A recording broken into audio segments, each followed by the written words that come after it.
Wow, that's a big board. All right, well, let's make this board a little bit smaller, ladies and gentlemen. Much better. Welcome to the stream. Move 11. Is it a promise or a threat? You can send it to Mr. Spectacular Camel.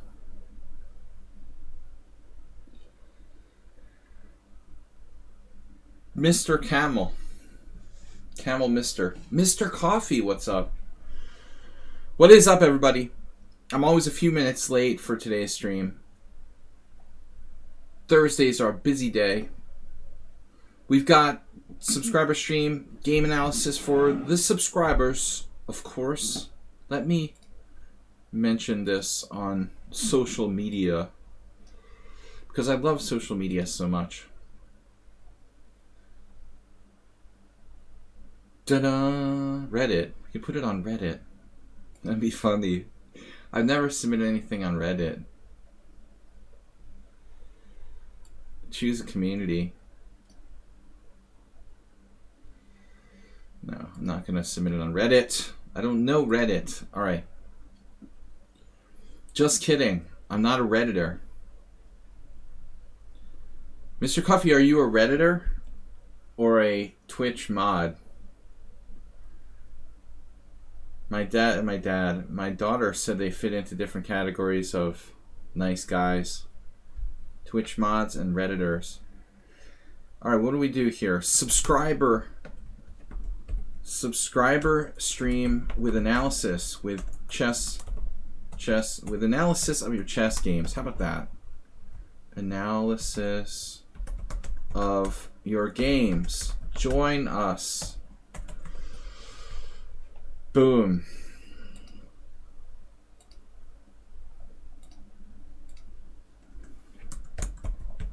Alright, boom, exclamation point. Post Facebook. Whatever. I'm not big on social media. I don't care. Anyway. There snuggles the snail. Those frogs look like frog cakes. Kind of makes me hungry for dessert. Mr. Coffee does both Twitch and Reddit. Alrighty. I want to say alrighty, Bob. What is this message? Okay. We've got the following games for analysis. Warnaki got in there first. No. Mr. Slow, Warnaki, Yobatis, Kukagin, Asterbait, Mule Skinner, Sumahair, Sadamasa, and Move 11 sneaking in 9th place. Only one open spot left. I like how I start my stream. I open the window, it's not raining, and like I literally am about to start the stream and it starts raining. There's no oxygen in my office, and I just went and opened the window for like a minute, and immediately Murphy's Law. Alright. Thank you for joining me. Thank you for joining me tonight. Mr. Coffee, Asterbait, Snuggles the Snail. Snuggles is shy, but a good friend of the stream. Spectacular Camel. Who else was here? Move 11 just submitted Game 9. Shouldn't Move 11 be Game 11? Is that just me? That would make more sense. How can you be Move 11 Game 9? Move 11 Game 9. Should we start with Game 1? Mr. Slowhand. Alright, let's just do them in order. If I don't get a special request, otherwise it's too confusing. Barring special requests, we're just going to do the games in the order that I got them. Something just happened. Don't mess with the stream, man. You moved them to 11.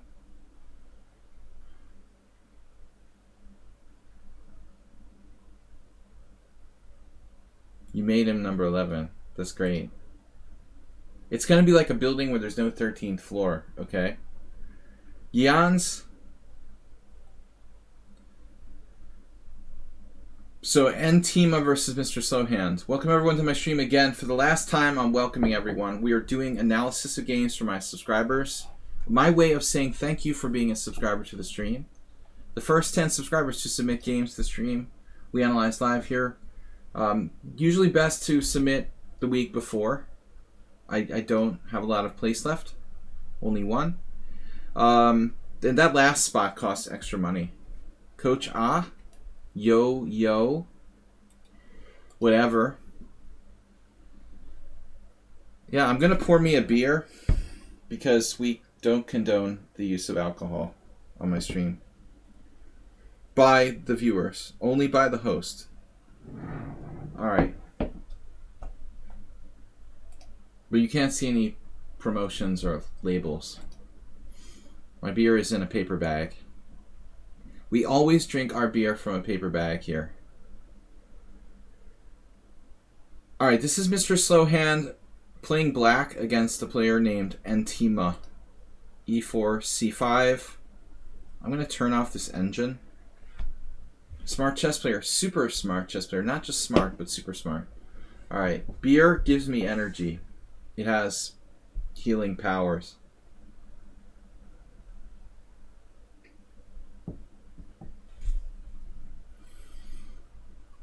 White played knight to f3.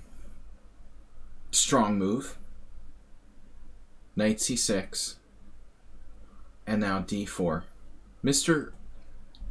Slowhand himself has been playing the Roslimo with bishop g5. BG, welcome back. Hope all is well. We haven't seen you in a little while.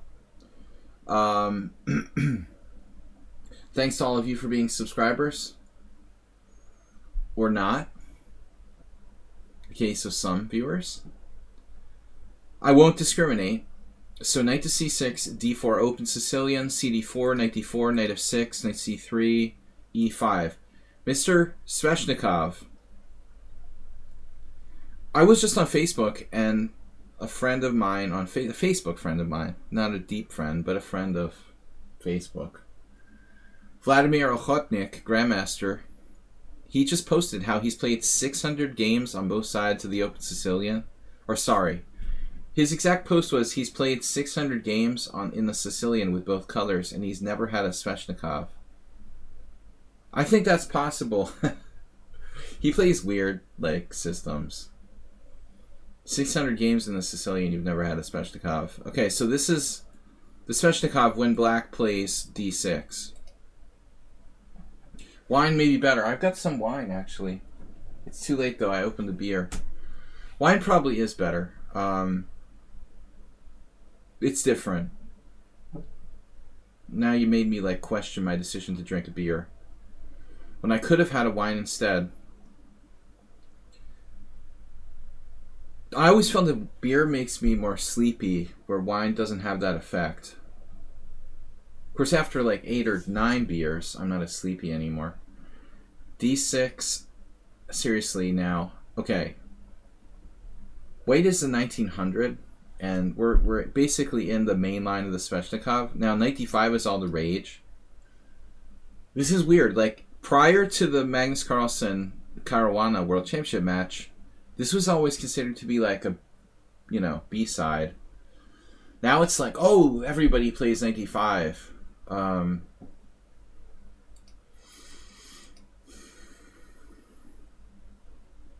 I guess computer influenced, probably.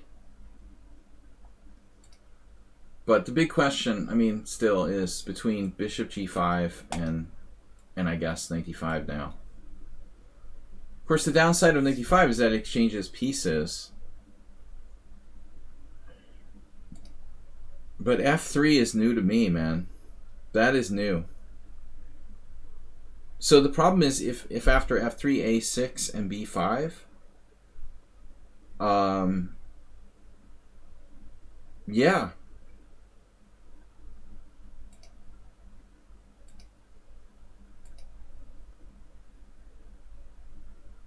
Now you're threatening b4, so White has a problem. He basically has to play knight d5. So now Mr. Slow exchanges on d5, but it's not forced. It is not forced to take on d5.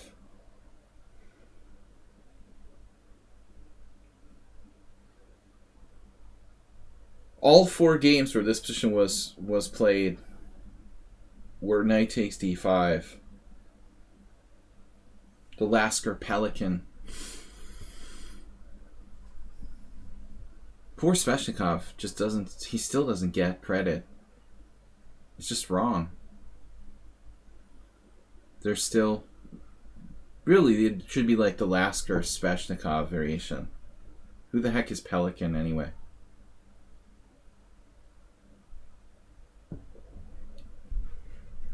We'll call it the Lasker Sveshnikov. So 95, I mean, really Sveshnikov deserves most of the credit. He's done all the modern analysis on this. Not all of it. I mean, Dorian was our own Hungarian grandmaster. András Dorian influenced Leiko and was one of the greatest contributors to the theory. He doesn't get any mention.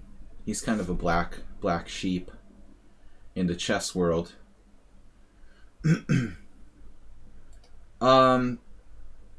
Alright, so 95. If you don't take, what do you do? I think the black could play like rook b8, for example. It is not absolutely necessary. If bishop g5, you have bishop e7, you have queen a5 check, for example. Kind of like that other variation, right? Bishop d2. But that's annoying. Yeah, that would be a draw by wrap.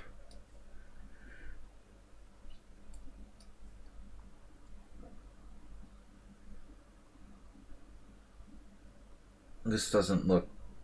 Well, I mean, it looks playable for black, actually. So let's see. This is just throwing some variations out there. I mean, rook b8 is a move.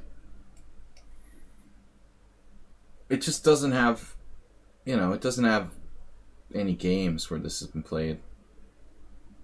c4 is interesting. Anyway, just an idea. You don't have to play knight takes d5. Knight takes d5. So white plays queen d5.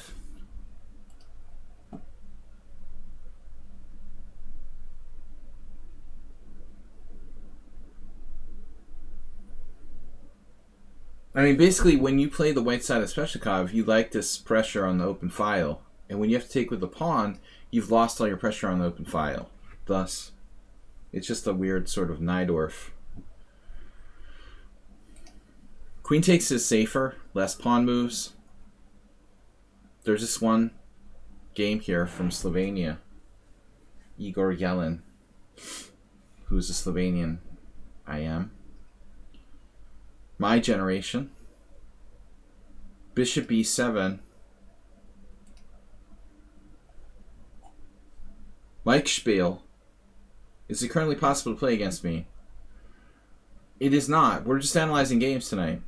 Tomorrow morning you can play.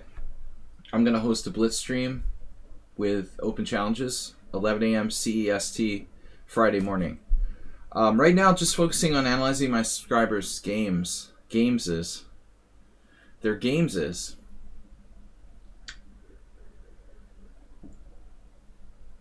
So Yellen played here queen c7.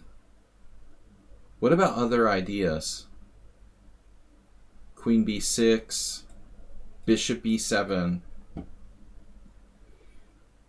and bishop d7. We have three different possibilities. Black played this. So the only thing is, like, this bishop might be more active on e6. It's a tough call. But Yellen's move, I guess, leaves us with flexibility. That's the advantage of this. This or this would give black the option to move the bishop either way. That's what I'm thinking too. Queen c7 is safer. This is very committal, although I'm sure this is fine for black. My point is, right now it's dead against e4. Maybe Mr. Slow will play for d5. White just retreated, unprovoked. Obviously that's a little weird. The worst damage we can do is like knight a5, which is not a great square. So I wouldn't retreat my queen right away if I were white. Queen d1, bishop e7, bishop e3, castle. Okay. Why, I mean, isn't this a stupid square, by the way? Yeah, he had to, though, so that the bishop could get out. If he went to d3, it was more exposed. Now it's like, man, that's a fat tempo we lost.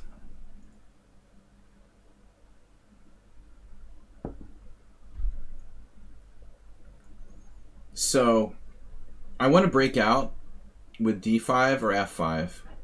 I want to destroy white's center. I like the knight trapped on a3.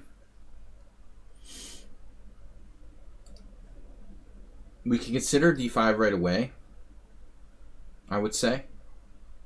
Please don't think I'm trying to play bishop takes knight. I don't really want to do that. So I have a really good reason. This is interesting. Here, here, here. Temporarily sacrificing a pawn, for example. Getting this one back when black is at least equal, presumably. For example, c4, pawn takes. What does white even do? Bishop takes, and we're just winning this pawn here with a good game. At least equal for black. But Mr. Slow may not want to simplify the game so much. Playing d5 is a good plan. He plays this. He does, takes, but instead of knight b4,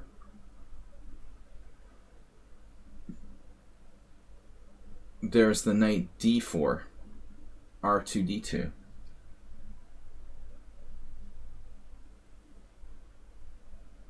The problem is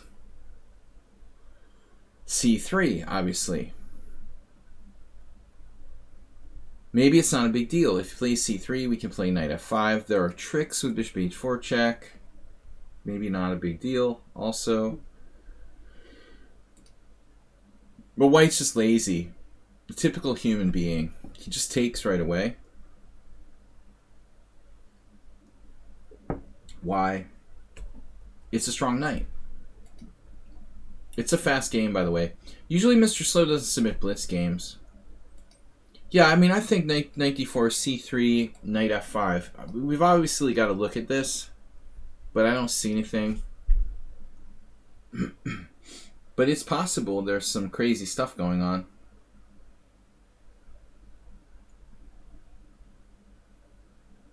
Bishop g5. It's not convincing, let's say. So knight f5. And I assume this, when we would get our pawn back with impunity. Maybe queen takes, but it's kind of only the smallest advantage for black now in an endgame. I don't think Mr. Slow wants to see an endgame with white having a queenside majority. So he goes here, white takes. I want to see what the engine says. c3, c3, knight f5, best move. Or bishop d3. So he gives up his dark square bishop. Alright. Now, there's a whole host of... The host of tonight's show is the dark square bishop. See, this shows failure to appreciate, you know, color complex weaknesses on white's part. He's not advanced enough as a player. Even though he's higher rated than Mr. Slow, Mr. Slow is much stronger than this rating. He doesn't know that. To catch, I'll think about it. Send me an offer in private messages.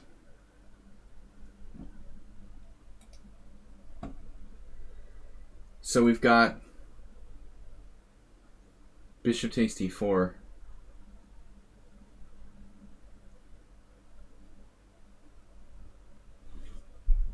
A failure to appreciate the dark square weaknesses. Bishop d3, bang, game over. Okay, it's not quite game over because white has f4. What about bishop h4 check? I mean, this may not be as effective. So it's all about the dark squares. There's also this. White can play either king f1 or g3. An offer you can't refuse. The Godfather. Ashish Raina, thank you. Princess Chess, welcome. Tactical reply. Yeah, I do both positional and tactical, depending on my mood and the opponent. A lot of factors go into it. Everyone might get a different response. So, bishop g5 here. Yeah, I mean, I would be like having a panic attack with the white position if this was a serious game. Check. I mean, honestly, I think king f1 is a more rational place to go. But either way, the white king is not safe. So the general rule is, if you have a safer king, you don't trade queens. Whatever black does now, he wants to keep the queen. He wants to keep the queen on the board. There is a very attractive queen sacrifice on f3. Parting with a lady.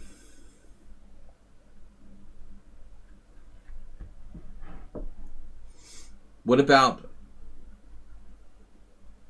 does that offer include prenuptial agreements for parting with the lady?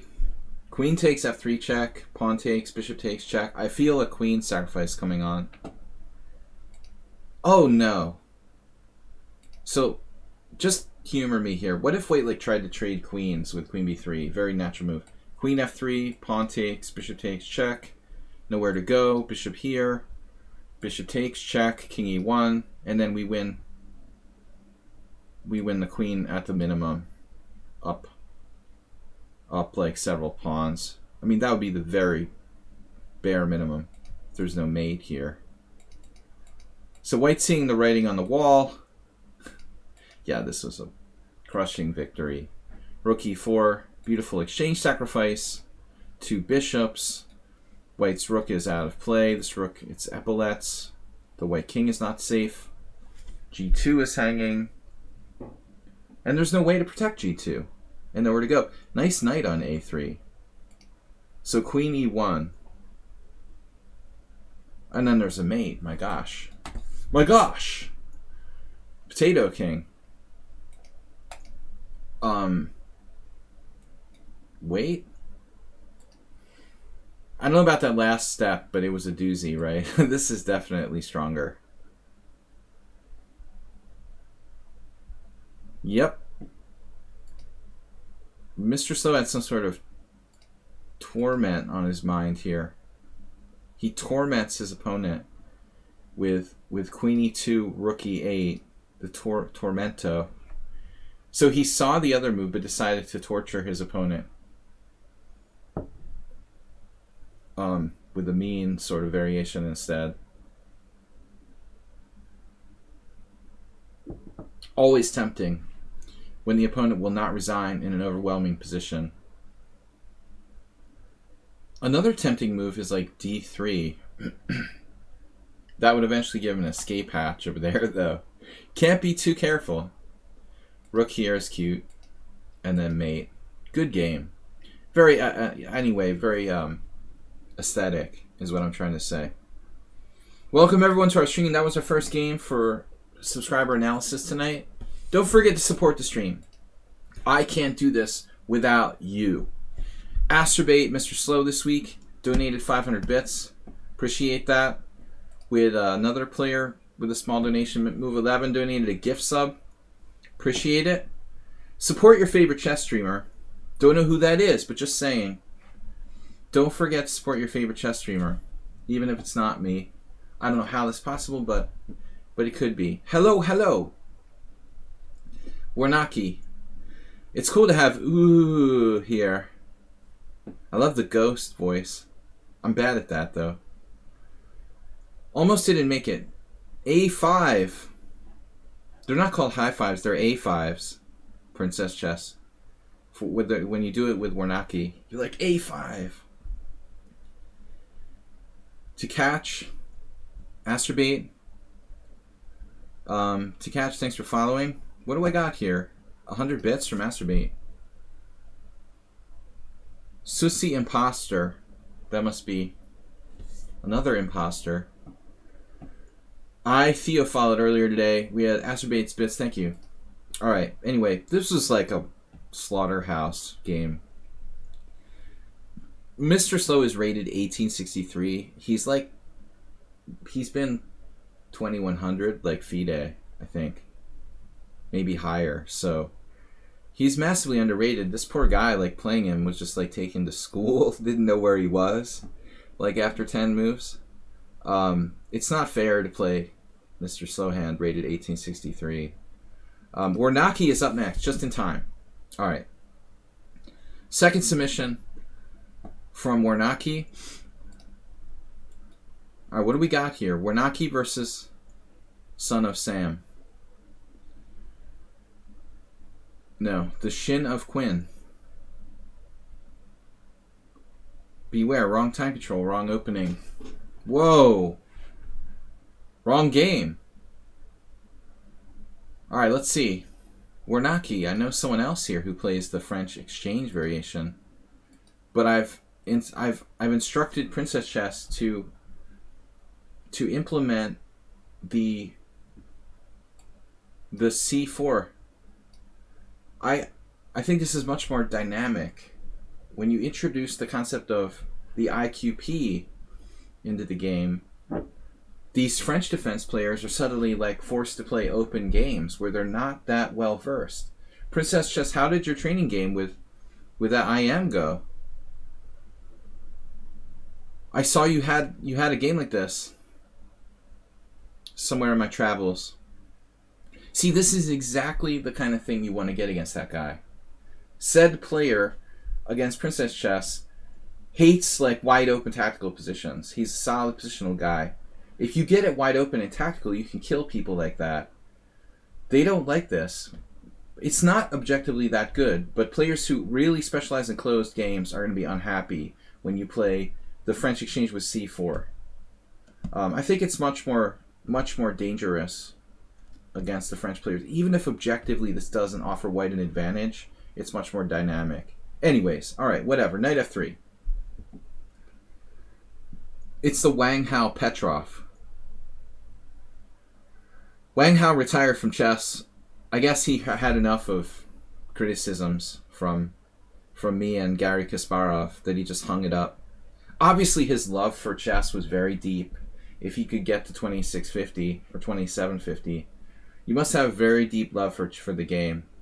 If you're like a top 15 grandmaster and quit, your love for chess was too deep. We have a hype. What is this? A hype train? Princess Chess just gifted 5 tier 1 subs to the community. Zernix, T-Catch, the super smart chess player, Coach Ah, and ooh. What happened? Wow, nice. Astrobate with 400 bits. It's a hype train. And Astrobate gifted a tier 1 sub to the community to Yanis1624. So, if you don't love chess, go ahead and quit. No problem. You never really loved chess if you quit. Chess is not for quitters, Wang Hao. If chess is just another way to make money, then I guess it wouldn't be very fun. I love chess. There's no question. I could never quit. I was sickened when Kramnik quit, but he didn't really quit per se. He's like coaching, right? Would Kramnik ever consider coming back to play? Anyway, I'm just shooting the breeze here. Have a bad tournament and quit. Cooking Rooks donated 222. 222. Alright, Warnaki, this is his game. Knight f3, knight f6, bishop d3. The Wang Hao Petrov. What about queen e2 check while we're making fun of Wang Hao? Why don't we just like randomly try to trade queens or something? Whatever, man. Yeah, something was wrong there. If you saw the way that guy played in the last games. Alright, bishop d3, proper French exchange. And then gotta give Lek credit for playing c5. He's doing what I'm saying you should do and dynamize the game with c5. Magnus Un Carlsen. Gary Kasparov versus Korchnoi, Kangas Mikhail Gurevich, and Stevich versus Vallejo Pons.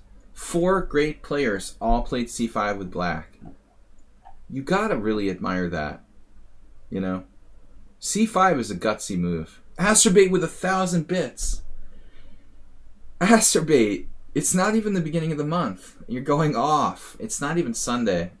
Thank you, buddy. Astrobait, VIP, 2,000 bits donated. Cooking Rooks, thank you too. Astrobait's gone crazy. So c5 is a good fighting move.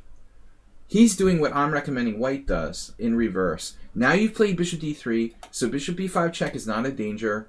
He can recapture in one shot.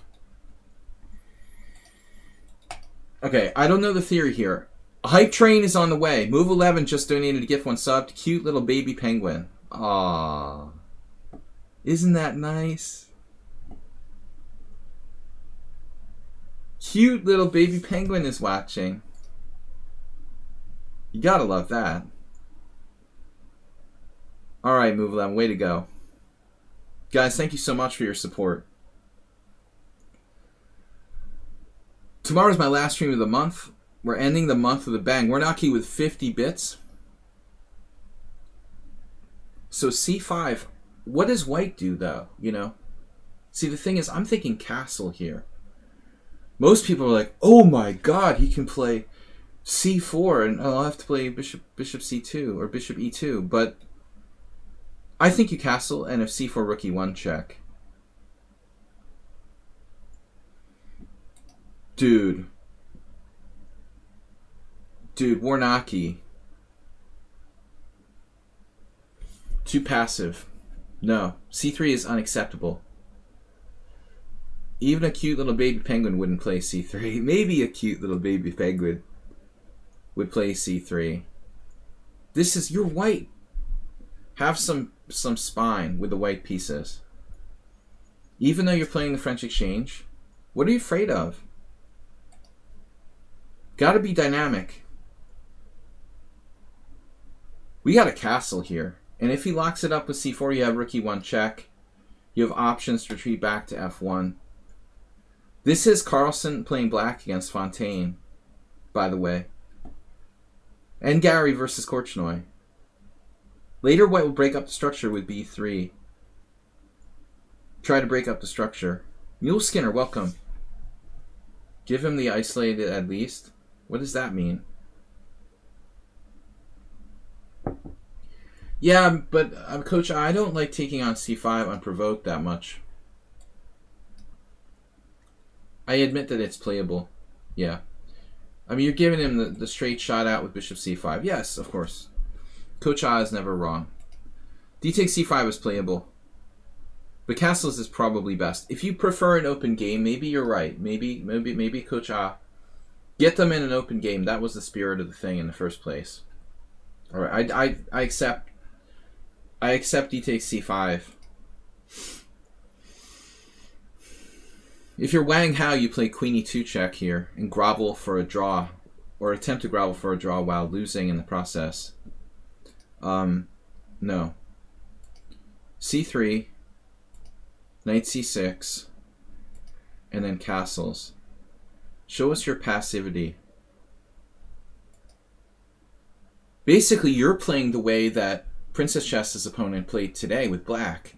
The first thing I tell people is, when you play c4 in the French Exchange, I'm happy when they do something passive like c6. That's what you want. You want them to be passive. You're doing what I want them to do, which is be passive. Play c3. This exchange here I don't know about, you know, for black. h6, maybe there's no time. Maybe black should just go here or something. Kalinichev has a game. Wow, recent game.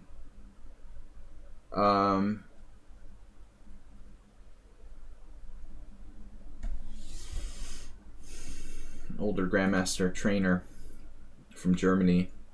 I played some of his students. But anyways, castles, cd4, rook e1 check, interesting move here. And then knight takes. If you're better, I think you should take with the pawn. You have more time.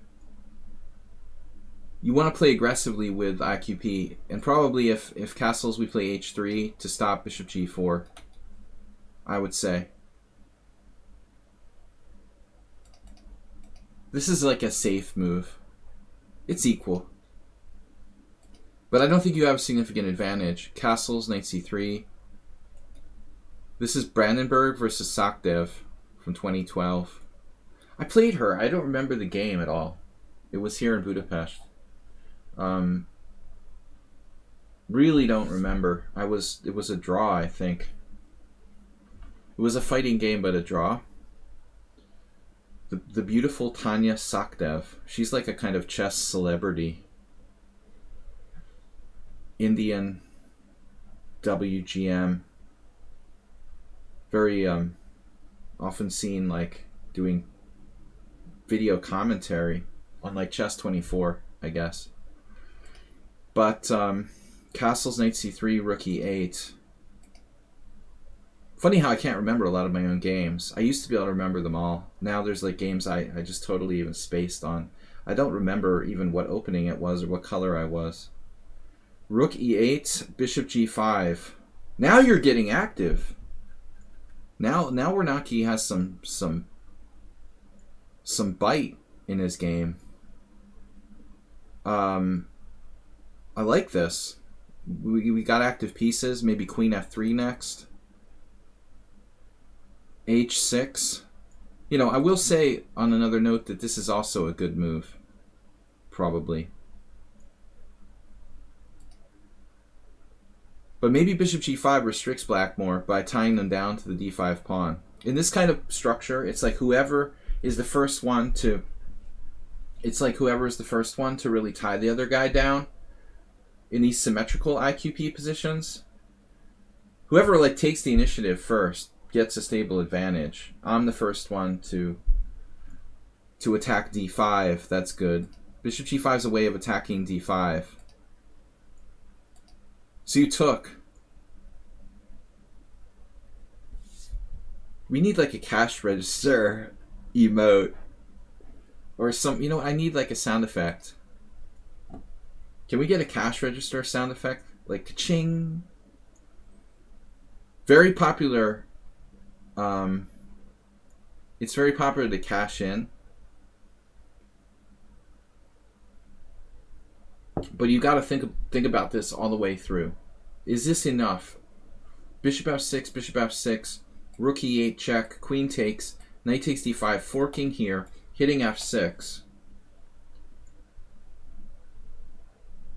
Ka-ching. Are we cashing in the chips too early? Let's say, for example, bishop d8. Hypothetically, black has some reasonable chances to defend here. Bishop d8 is a bit awkward. This allows the proverbial knight c7.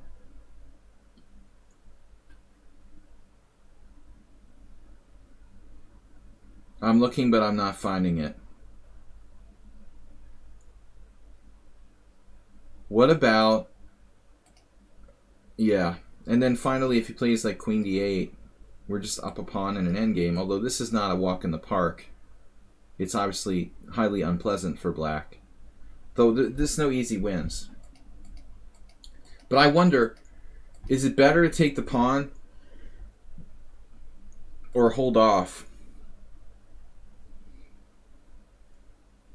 Can we try to apply more pressure? Rook e7. By the way, if you guys do... it is fast time control. Alright. If you guys do analyze and play on Lichess, I just want to say that like Stockfish 13 is a lot stronger than Stockfish 11, and this type of thing where maybe we would do like an exchange sacrifice. For example, what's the analysis of this? Plus 1.3. Whoa. This I just threw out there. Just a random idea. Rook takes e7. What about rook takes e7? Probably better. Bishop f6. Let's see what brother Stockfish thinks.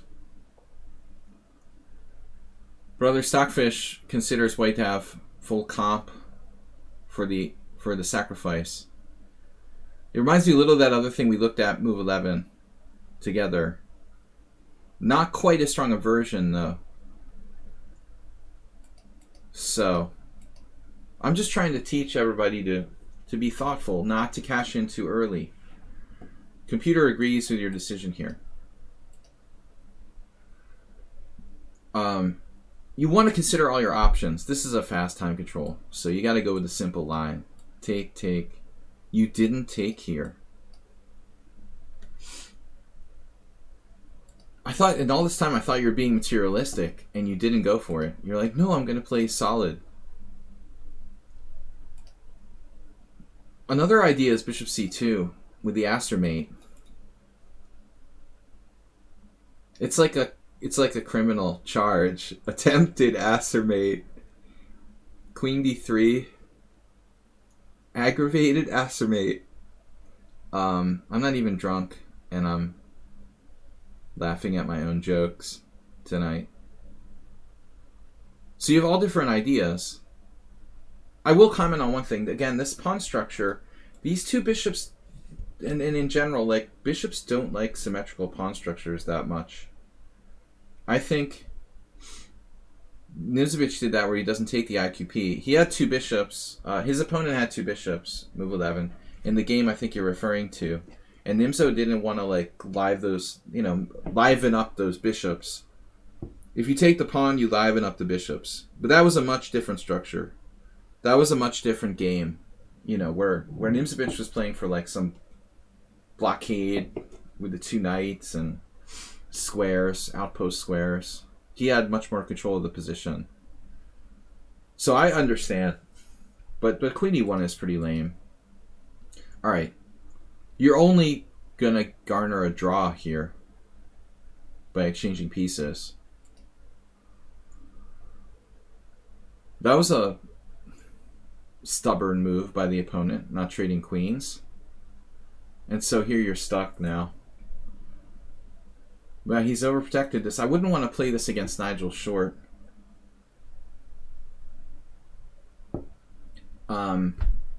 Good player with black here might be able to squeeze you now. Two bishops. You're nowhere near putting any pressure. Queen e1 was a bad move. You had a lot of options, actually. Obviously taking the pawn, but even if you don't take the pawn, I mean, even this, queen d2, bishop d4, bishop h7 check, king takes, queen takes this. I mean, you're probably not even worse there. You have nothing to fear here. But obviously taking the pawn. It was a fast game. Let's not overanalyze it. Knight b5. Go for the fork. He dropped a piece. That's funny though. Like he missed the initial threat, and he hung a piece at the same time. And now just trade down. Good job. Speaking of Nimzovich, he would probably want to blockade those juicy squares. It always feels like we're analyzing Nimzovich game when it's like an advanced French structure. There you go. Even better. Bonus. Now bishop g6 is kind of awkward. Is queen b8 enough? I think so.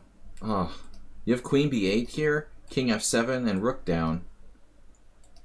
This is a terrible time control.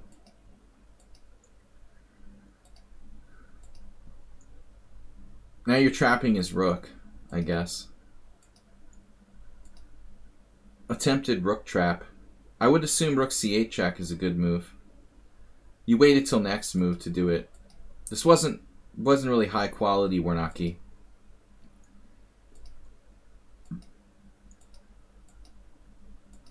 Too fast time control. Missing the mate in one. Aster mate. Alright, it's over. When did you play a5?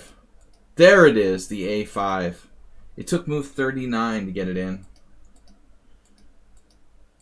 And I think the clean technique here is to put your queen on b7 and then make a queen. Now you're doing what? Torture. Alright. Thank you guys for supporting the stream. Lots of donations from Astrobate, Move 11, Mr. Slow. We had gift subs and other fun stuff.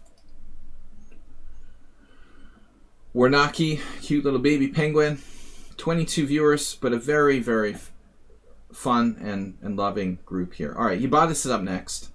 Our Thursday night study creator, Ubatis Warnaki. Well, we got the Ubatis up. Oh, let me flip it. Alright, Ubatis is black. Ubatis, aka Spectacular Camel. Which is better? A spectacular camel, a panda, or a little baby penguin? Sparkly horse. Brony or Redditor? Are Redditors bronies? Automatically? By the way, where's Mr. Coffee? We can find out. Do they just like cats? Do all Redditors like cats? Alright, Ubatis is black. E4, knight c6. And now, the novelty of the year. Check this out. Not bishop c4. We got to show this to someone on sound, but a3. I like that. He's got the spike with the b4 coming up. Bishop c4 will have a natural retreat square at a2. Very creative approach. Preventing any future incursion with knight to b4 whatsoever. I feel horrible that my only communication with Ubatis is, can you show my game? He feels horrible about it too. What about b4 direct? Yeah, that's cool, man. It reminds me of something else. I was telling this on the stream a couple months ago. But once when I was bored, when I'm bored, I think of my best ideas. That's how I came up with 3 a.m. defense. E4, knight h6.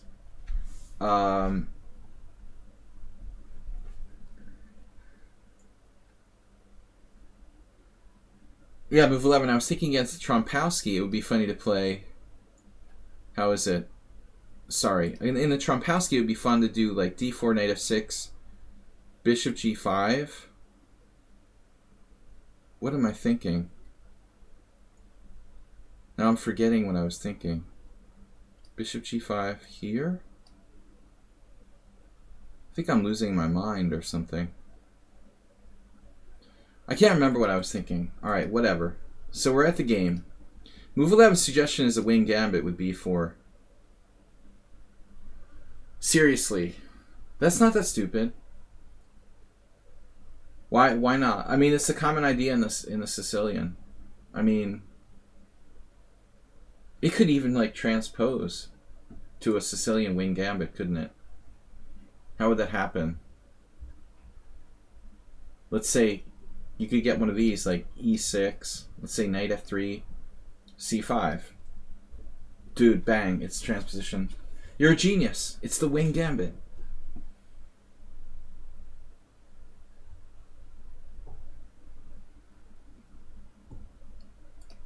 Yeah, that's cool. Probably not the best, but an original idea, move 11. I'm still trying to think what I was thinking. Oh, I know what I was thinking. Right. An answer to the Grob. This is funny. Like, if you play the Grob, how many people have ever played, like, the Alekhines defense against the Grob? No one, right? Like, you just want to spite that Grob player. Dude, seriously, how bad can it be? Spite the Grob player?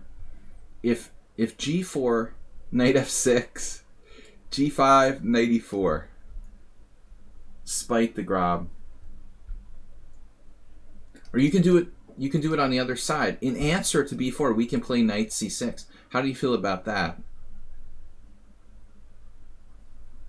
We're spiting the Polish.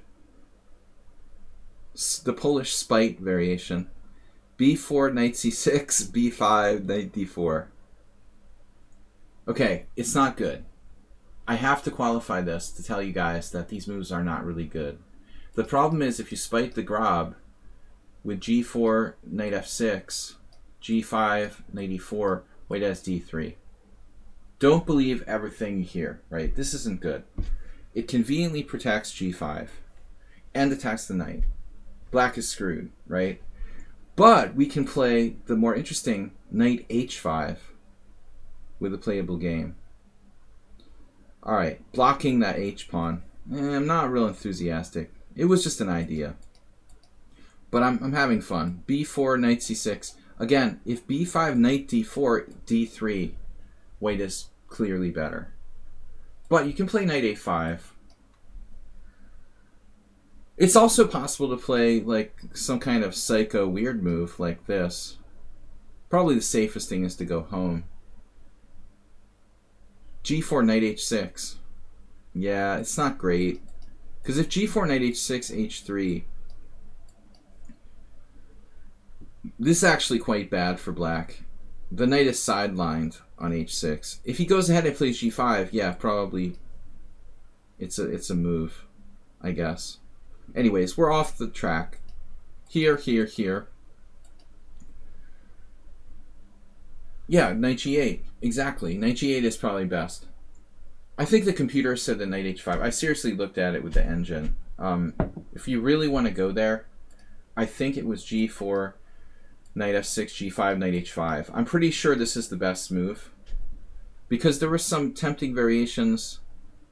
I believe I saw some tempting variations with this. And now we can sack the pawn. Maybe black can sacrifice this pawn on h5 somehow. Oh yeah, look at this. Check this out. d5. Bishop takes h5. G takes h5. Queen takes h5. Can we get the cash register sound, please? So check this out. Just to show you guys how dynamic the Grob spite variation can be. Materialist goes down here, grabbing that pawn on h5. Stockfish 13 says it's like +1 for black. There's white square weaknesses all over the place. Black has a solid central pawn. We have a white square bishop that's a jolly joker with no opposed bishop. This is beautiful.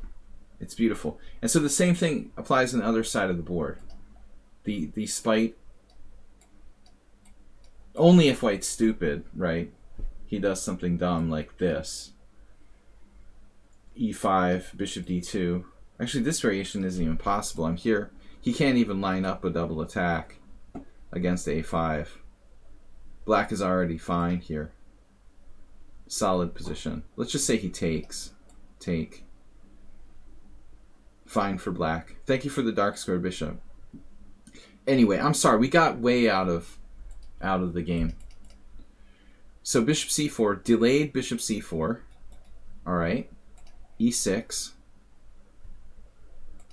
Knight c3. g6. So it's just like a closed Sicilian where black hasn't played c5. I also play this stuff sometimes for black, and I've had games that like morphed into the Sicilian. Little tricky to do it here though. I don't see how it's going to happen in this setup. Knight g7 castle. So you're ready to hit him with d5 at some point, but your development. I'm concerned about the queen side. What are we going to do about these pieces if you're going to play the setup with e6? How's your queen bishop getting in the game if you don't play d5? So we're going to answer that question and others in this game. Oof. The worst square ever for the knight, right? g3. He's preparing to do a sort of f4, f5. But he's basically begging you to transpose to the closed Sicilian. See, this is what I'm talking about. Now it's a closed Sicilian. After knight d4, f4, c5, white has put his knight on a ridiculous square in a closed Sicilian. It's just bad. It'll just sit there for the rest of its natural life, not doing anything.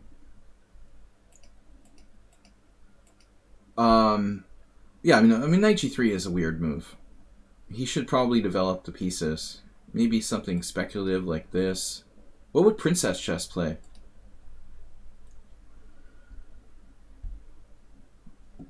I mean, he can make a prophylactic move, which is always useful. Rook b1, maybe. He could just hang around with a Yabatis-like move. What if Yabatis played Yabatis? What would happen? Bishop d2. I just don't like bishop e3. You don't really want to lose a piece, okay? This is like the most common piece drop in chess, other than queen a5 check. The number one way the pieces are lost. That's why we play bishop a2. Wine, beer, and chess. I don't need, wine and beer together. I usually try not to do that. But it's a good idea. Maybe we'll see if we run out of beer. No, seriously, this is a bad square. A6, whatever. Now king h8. Yabatis is taking defensive measures. Again, this is a very, very badly placed piece. He's basically setting up f5. Without, getting hit on that diagonal. Bishop a2. Now, I was actually, after a6, I was expecting you to play b5, but the problem is this bishop, and you kind of need this bishop. You need your bishop on c8 to hold up his closed Sicilian attacking plans with f5. So that becomes an issue. You can't really do anything fancy with like fianchetto. So you decided to play d5. I mean, this is a big step. I would have predicted you did something like holding, maybe. And as I said earlier, I think knight d4 is a good move here. This is just a good move. Obviously, he can like trade it off or something, but it's not a problem. We don't mind. So, all right, whatever. d5. Tension is in the air. I don't know what white should do, though. So he manages to find this move, queen f3. He's like, please play knight d4. Please play knight d4. I really want you to attack my queen. To the point where it seems almost suspicious. I would be suspicious. Astrobate fell for the trap with knight d4. Now, I don't know if it's trap or not. Queen f2. Guarding c2. Tarovac. The nightmare of vacuum cleaners. His name is Tevzovac. I like Terrorvac better. It sounds like a Stephen King short story. Tarovac. C5. Like a vacuum cleaner that just goes out of control and starts like sucking up household pets and cats and stuff like that. It's like possessed. Be a cool short story. Seriously, c5. Now, can he undermine you somehow? b4, that's not a good idea. So you got him completely stymied here. Notice the knight on d4 also helps to stop this. King h1, whatever. b5. And white has no plan. He's just like chilling out there. No plan. Knight d1. And now the plan is c3. Eviction. Are we allowed to do evictions? Bishop b7. Now be careful with that. We don't need that defense there. I'm a little concerned now that the bastions have been moved and maybe he can try to break through with f5. There it is, the critical question. Everybody's thinking this. What happens if f5 now? Our bishop is not protecting f5. There's no more moratorium on evictions. Not to mention the fact that this pawn is just hanging for nothing. Is that an issue, Master? No. Not to Yabatis. Yeah, something suspicious here. I guess I have to approve of b5, but that whole... See that? That's nice. You gotta give this guy credit. And now, bang, you're losing your c5 pawn. I didn't even notice on the first take. So it looks like Yabatis has to be careful here. Dude, can you just play c4? What if you play c4 and, you know, b3, whatever, c3 here back. The Aster mate. I guess you don't want to lose a pawn. Let's see what the Oracle says. Yep. It's like the aliens on the Muppets. They're all about c4 here. You just dropped a pawn. You're like, whatever. Okay. And he just was so fixated on f5. I was fixated on f5 too. I didn't see it till 60 seconds later. This pawn is just hanging. Balkush.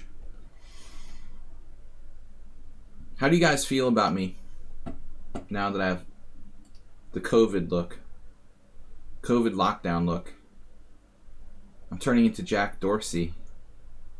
Maybe I should shave my beard off. Or go live on a desert island or something. Queen c5. I'll take ice baths and date supermodels. I don't know. That sounds alright. Boom.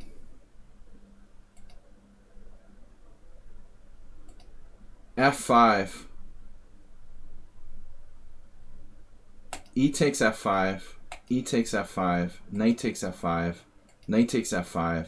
Pawn takes. So now he's like, this or this. Which of these pawns do I want? I'll take the c5 for $500. Because that way we like destroy Yabatis' pawn structure and take out the f5 pawn later. But he's like, no, I want the weak pawn now. So he's like making a mistake, I think. You take the healthy pawn and then save the weak pawn for later. d5 is also weak. Yeah, and when you take this, it will become a weakness. It's destroying the whole structure. White is instead taking this sick pawn and then letting black cover d5.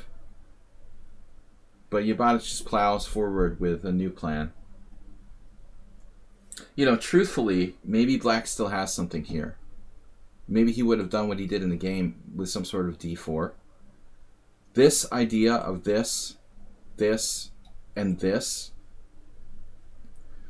and I could just draw arrows all over the board. Black's pieces are pretty freaking active, and there is a lot of scary stuff that can happen to white. So maybe at the end of the day, things are not so clear. If you look at the engine, it's calling it equal. The Oracle is smart. Wow, both pawn stacks are better for black.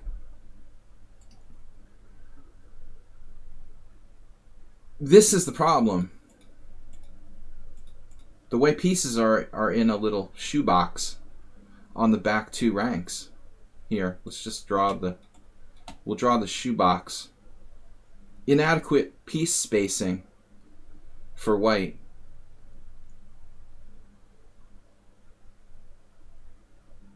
The knight on d1 particularly bad, so his best move is knight e3.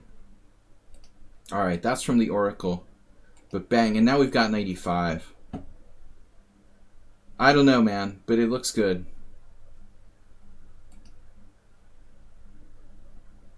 We're not trading queens under any circumstances in this position, first of all. Black looks like they're ahead now. The problem is I don't really want to play f6, and I don't want to trade queens, and I don't like bishop f6. Bishop g5 was a good move. I mean, f6 is a tempo. And I think you still have knight e5 on the next move. It might turn out to be the best move at the end of the day. This move d4 also killed his knight. Now white, of course, trying to trade queens. You better believe it, buddy.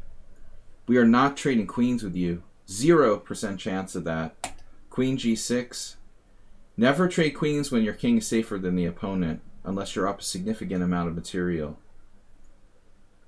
His king would be safe, but the problem is this diagonal. His pawn structure is okay. Queen f5, yep. Trying to trade queens.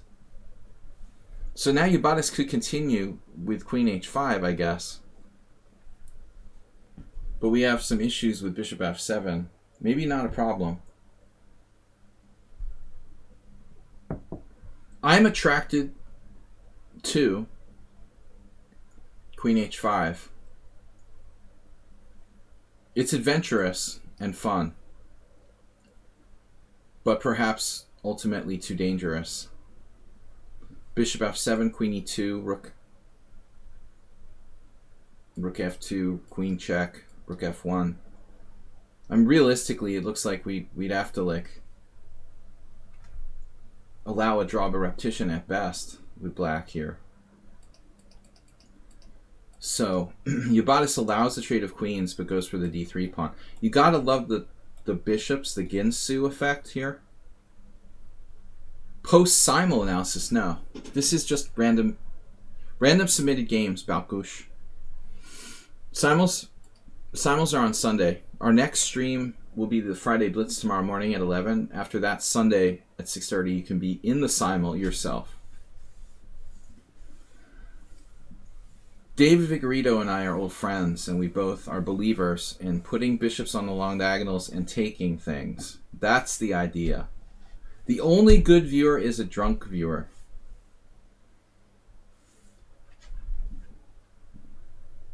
So you get in the habit of doing that more often. Good to hear, Schieberspieler. It might loosen up your style a little. Alright. Queen f5. Knight e5. Beautiful compensation. Now he trades queens. But check it out. We can take with the f-pawn and fix our structure. No brainer, right? There goes our isolated pawn. d3 is... Oh, I thought we were down a pawn. Wow, this is crazy. I thought black was down a pawn. He's actually not down a pawn. White had originally sacked a pawn. And now white has no development. The knight is totally smoked. It has no square. White's getting mated on f1. The bishop's on the long diagonal. It's over. King g1 is maybe like only move, huh? I mean, I guess white could play h3. You have Mr. Slow type of mating attacks here as well. Yeah, this is just vicious. No a5 in this game. This is over. Just cleans the long diagonal. Oof. Totally over. And that makes it worse. Ugly. Check. Okay, as a defense.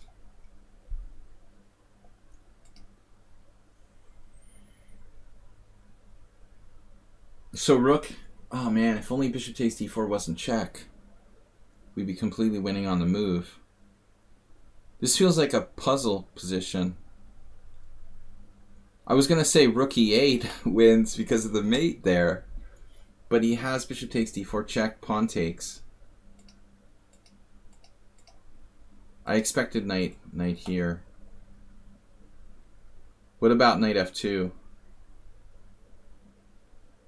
White's lost, but he's still alive. Fancy.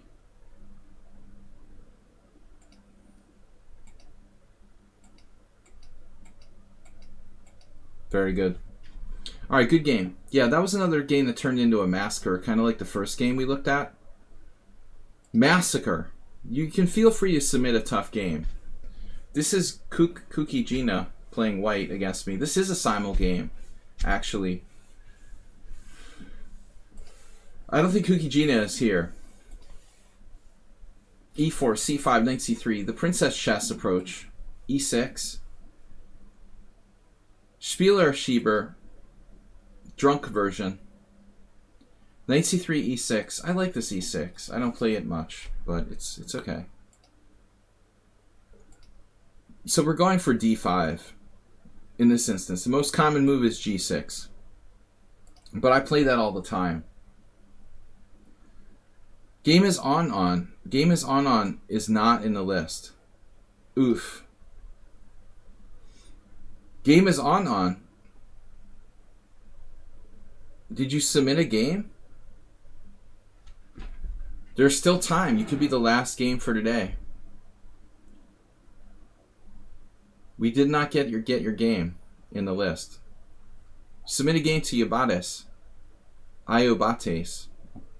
On Lichess. You can use the Thursday command. There's still time for one last player. Knight g2, and then I just played d5. I don't know what I'm doing. I'm just making this up. I've never played this variation ever. But it makes sense. So, white's supposed to take and give up the center. I just remember a Larson game where he won with white in his best games. Something like take, d3. Oh, here's Spassky Fischer from 92. Spassky, I should say. Fischer oddly playing the close Sicilian with white against Mr. Close Sicilian. Maybe a sort of tribute to Spassky. I don't know what his deal was there, but that match was sort of weird. I mean, Fischer was just too good for Spassky in 1992. There was no chance. It was like YouTuber versus professional boxer. Just an exhibition match at that point. D3. Alright, D3.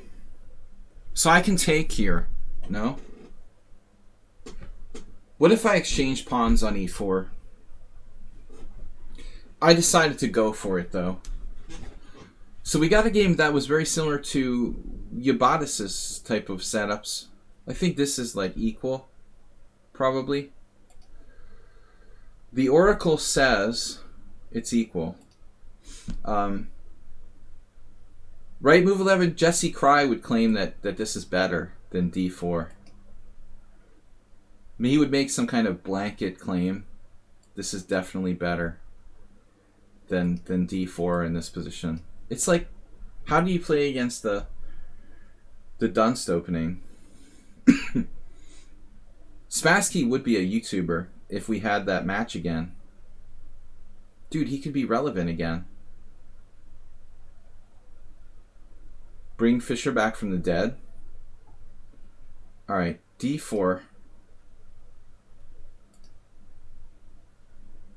Who would have thought that Spassky would outlive Fischer? Not me. But why not? Alright. Knight B1 from Kukijina. Because the other square is not available at E2. Move 11.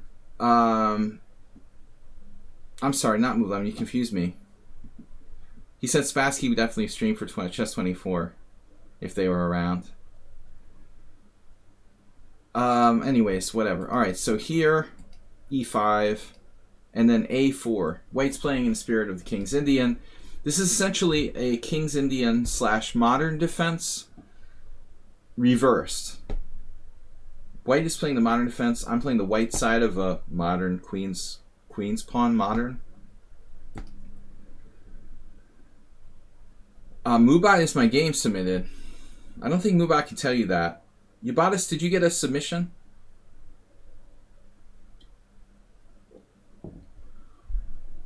Did we get a game submission? Move 11 is actually game 9. Why is there 2 empty chapters? Ashish Raina, you have to submit a game to Spectacular Camel, aka Iobates, on Lichess.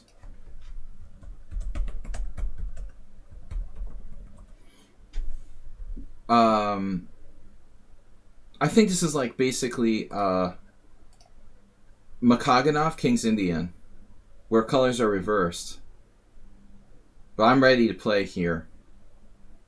I was ready to go Tomaszewski right away with g5, and we went into it. So in the King's Indian, normally her knight would be on f3, and then white would be like back here, or knight e1, or knight h4, or whatever. Instead, it's a modern type setup where the knight's here. So they're free to play f4, but I'm not castling. And after knight a3, I'm going g5. So good luck with that. Have fun if you play f4. Objectively, I doubt there's ever any games from this position. Stockfish calls it plus 0.2 for black, plus 0.1. Knight c4 is a good move. I decided to keep my bishop. It's not obligatory. Bishop c7. And now c3 is also best move according to the engine. This is always a tricky business. Attacking the head of the pawn chain. Very dangerous. Now bishop e6. And it brought back this memory I had with white against very strong Czech grandmaster Hracek once, where I with black like took his knight on c4. And then he tortured me for like 100 moves. Transferred his king to like a2 on the queen side. It was the weirdest thing ever. It was like the longest game I ever played. I was like, oh my god, I can't believe I traded my bishop for his knight on c4. That's a serious commitment if I do give up my bishop for the knight. Anyways, it doesn't happen yet. cd4, cd4. So b4 is dangerous. White wants counterplay on the queen side. But white played b3. This is a really weird move. So if I was white, I would be looking for like bishop d2, b4, maybe queen b1, b4, b5, trying to get counterplay.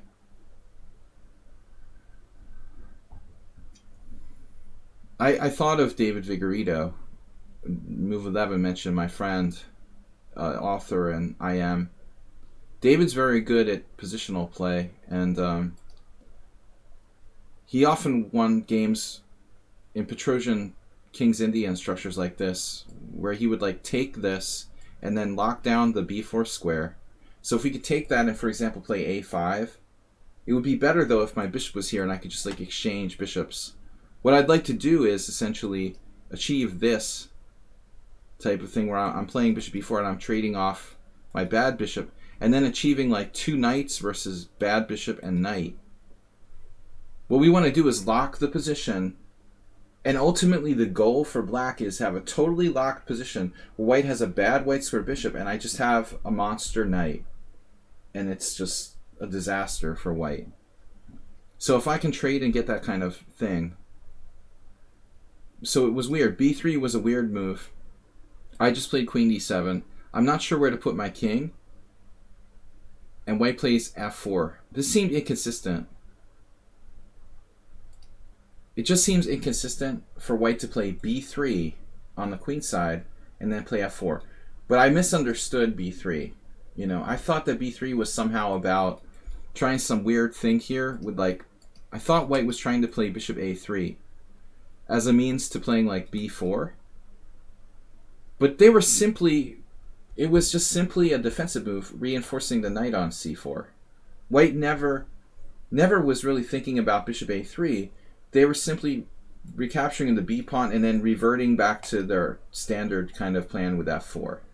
But I think this looks very dangerous for white. Because I'm not committed to castling, gf4, opening the g file, it's not suicide for white, but it's close. It should be very bad. True, my king is still in the center. I can bail out with castle's queenside at any moment. So it's like just a standard Makaganov King's Indian theme. It is basically a Makaganov King's Indian. The only difference tonight, in the h3 or Makaganov King's Indians, the knight would be on f3, and it would have transferred, as I said, to e1 or d2 or just whatever. But here it's on e2. So white has slightly different type of position where maybe knight g3 is available. But at the same time, the white piece itself is not very active on e2. And then I played rook g8. White pushed, closed the structure, and that's the point. We take. White takes back with a b pawn, and black's better. But it's a simul, and I was getting low on time. I played this speculative move, heading for e3, normal idea, rook b1, and then there's counterplay against my b7. Please don't flip the board on me, move 11. I mean, Yabatis. Blaming move 11 for everything. Who's flipping my board? The trade is welcome. Yeah, we have... Just all I have to do is magically trade the darks for bishops and it's game over. Structurally. Sorry. I can't talk. GM Durabadi is rating with a party of 19. Welcome. What's up? Grandmaster Durabali and friends. Another serious chess player. Much respect to the seriousness of your stream. Move 11 is just gifting 5 gift subs to the community. Elliot ST, the Saint Situation, Mula Lula, Tenetemba, and Dr. Checkmate, number 3. Thank you, Move 11. Thank you, Durabali Grandmaster, for honoring my stream with their raid. But I think that we both appreciate real chess and being serious about the game.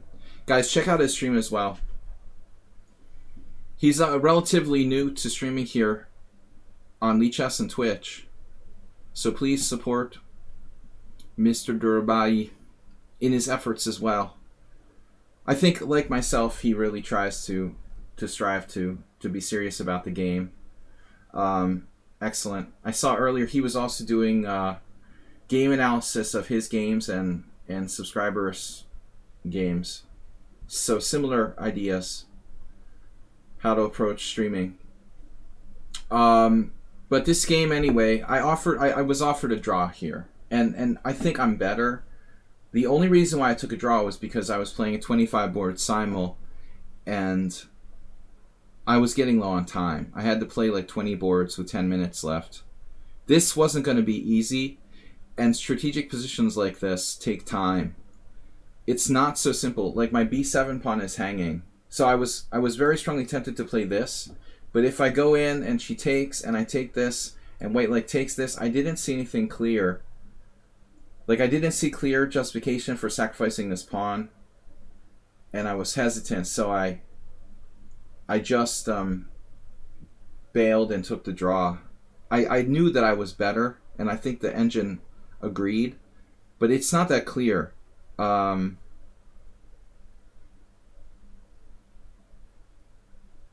I think so, Schieberspieler. Especially if we're playing all 1300s. Rook takes b7 would be a little bit tricky. So here the computer says castles queenside, completing my development. Obviously white has a one move threat. I can guard that with like knight a5 or something. So I was better, but I'm always getting in really bad time pressure in my simuls. And I just don't want, like, it's like a chain reaction. If I start losing on time, I lose on time, I lose on time. So you can lose on time on every single board if you let the clock get out of control. Anyway. Lionel Spoon. I am American. I was born in the United States, and I lived there until age 31, something like that. Been known to go back occasionally. You have to put more Grishucks in your simuls or something. I might change the time control this week. Anyway, so I agreed to a draw. I'm clearly better in the position. I'm not sure what the best move was in final position. Let's see. So when we agree to a draw, I should castle directly, according to the engine.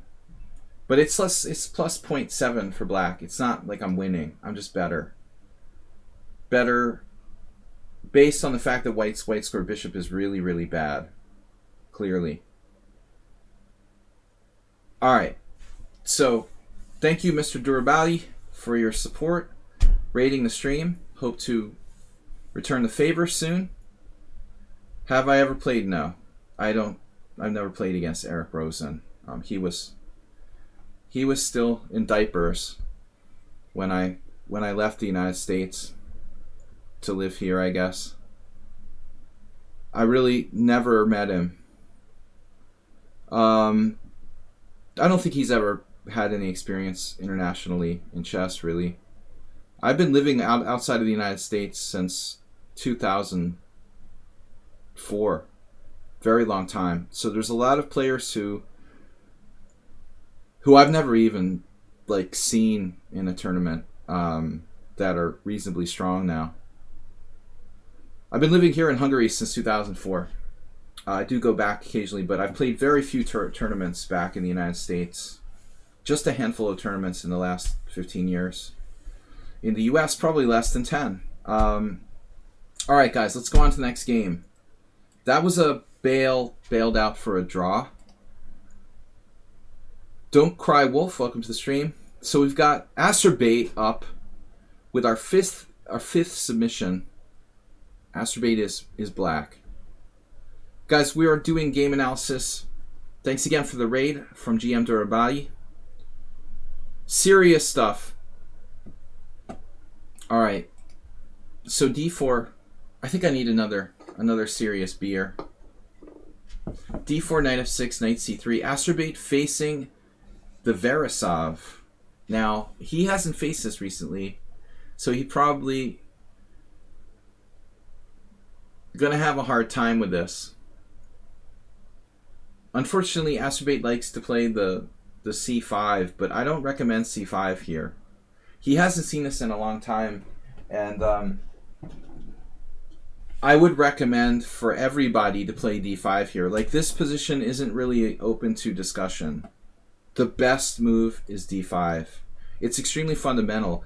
The knight is misplaced. It's blocking the c-pawn's ability to control the center. So this is not really open to interpretation. You're black. White simply cannot pressure the center with c4. d5 is the only really good move in this position. In very few positions are you absolutely forced, but I think this is almost forced. c5 isn't great. g6 is allowing the Pierts. You basically have to play d5 here. Everything else is not as good. I tried to tell Acerbate this once maybe, but he doesn't remember. So he played c5. The problem is now d5. White doesn't need the c-pawn. White can just influence the center with e4. Hold the c-pawn back. Now we have either a Franco Benoni or transposition to maybe some kind of modern with g6. Is White going to play for French after knight c3, e6? It's a Franco Benoni, right? E6, e4, and then maybe d6 is the best move. And then I don't know. Yeah, eventually White will recapture with the pawn here. You mean instead of c5? Oh, after e6? Yeah. Yeah, I mean, you can play a kind of hybrid Trompowsky or whatever. This would be a Trompowsky. That's fine. Knight c3 is good against a Trompowsky.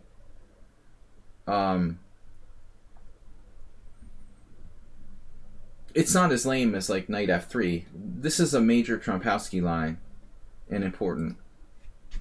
Maybe White doesn't want to transpose to the French. If White wanted to transpose to the French, he would probably play e4. So I would imagine a higher proportion of these guys who play the Jabava / Dunst opening / Verisov. I would think the Verisov players would tend to play bishop g5 or some other move, even though e4 is objectively White's best move. Yes. But I mean, Acerbate's also likely to play e6. c5, d5, e6. You can also play g6. It's just a modern. Schmid-Benoni. It's not really a Jabava London, though. I mean, here. Well, it could be, yeah. You can still transpose after bishop f4. There's some weird possibilities here. For example, bishop b4. That wouldn't be possible by a normal London move order. What's that? Why not play d6 instead of e6?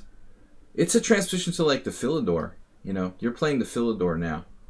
No, it's fine. This is fine.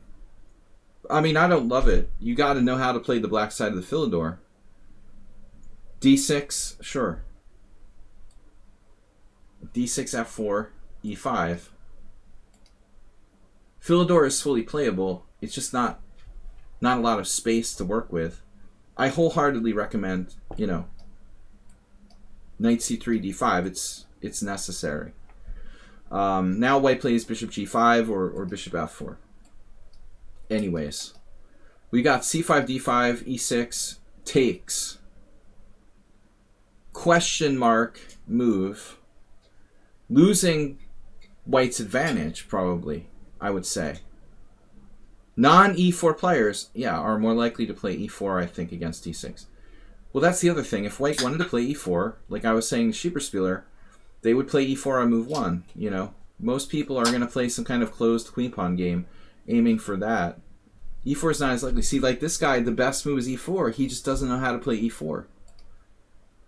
He's taking on e6 instead, and then playing e4. Okay, this is just a Twilight Zone episode now. Astrobates had problems with this type position long ago. We've seen on the stream. I think you gotta see the main line here. Aisle 4. Clean up on aisle 4. When I left the United States last time, we had a vacuum. We had some kind of robot in the supermarket.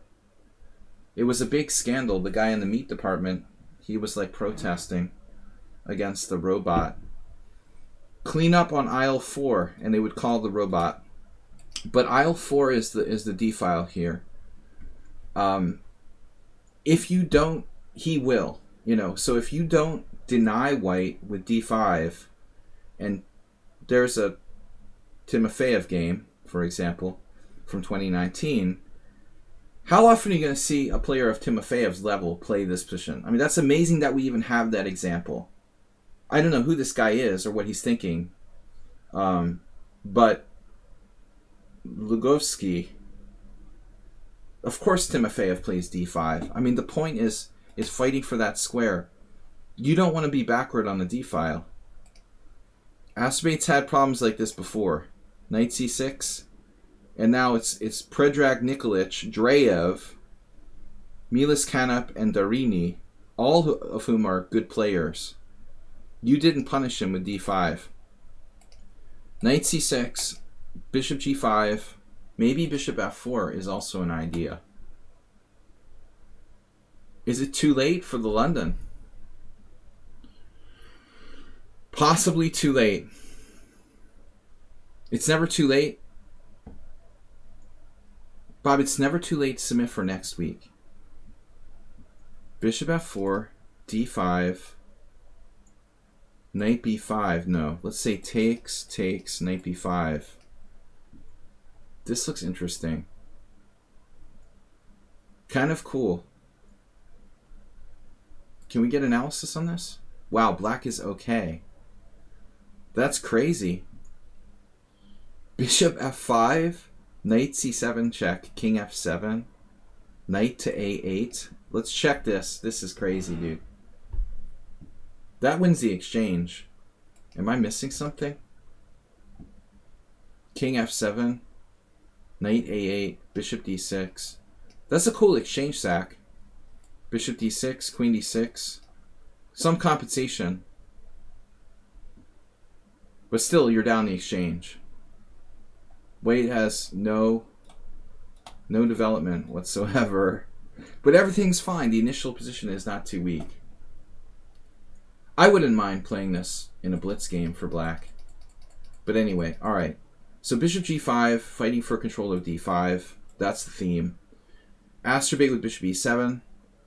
Now, I'm going to turn off this computer.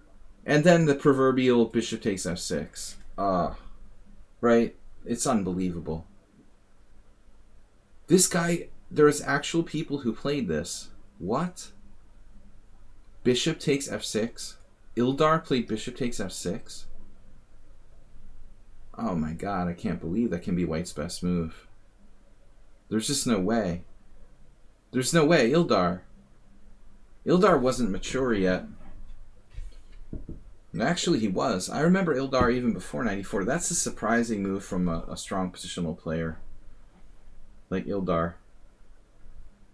I mean, he's going to play check and take the pawn on c5, but it still doesn't seem right.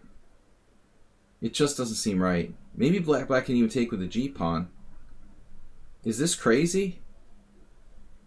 It's crazy, right? Check, king f8. Draw? Bob just... What happened? Cheese made his rating with a party of 4. Bob subscribed. Bob, the founder. You subscribed for 41 months. 41 months. What do you guys think about G takes F?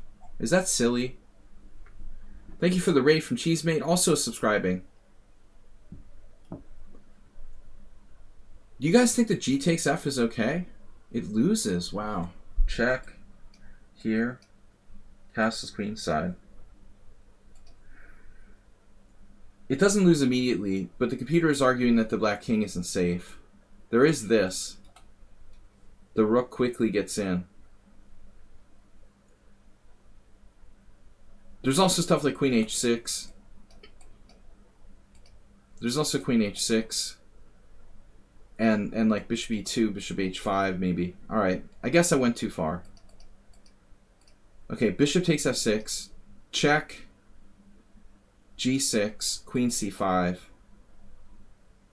I don't know, man. Black has to have compensation here.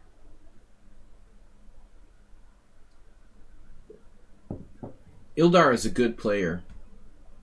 And so is Kappengud. They're both very strong players. Kappengud black and Ildar is white in the other game. This is compensation for pawn. I bet. So, critical position. Kappengud, this random 2285, and Astrobate all played bishop d4. You got to gift a sub. Elliot ST. Congratulations. Thank you for gifting. Move 11. Check the position, man. Astrobate played bishop d4. And both other players also played bishop d4. But what's up with this? We're just like putting the bishop in the middle of the board where it's bound to be attacked by knight f3 or knight e2. Or even knight b5.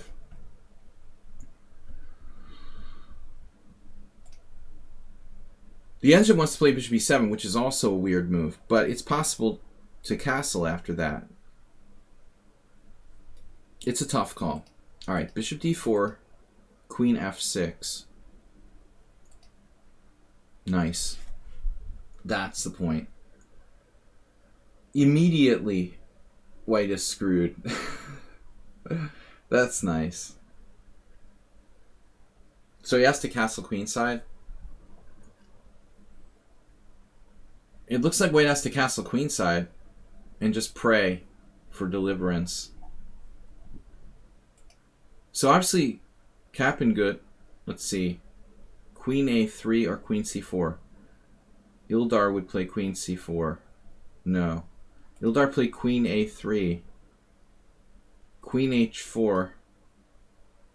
He couldn't beat a 2285. Bishop d4. Queen c4. That move looks better to me. Centralizing. Black has b5. He played a6 instead. Both games were draws, where black had enough compensation. But this queen d6 may be a mistake. So Ildar didn't find the best move. What is the best move? Queen c4, right? Bishop d4. No, Ildar's move is the best move. Queen a3.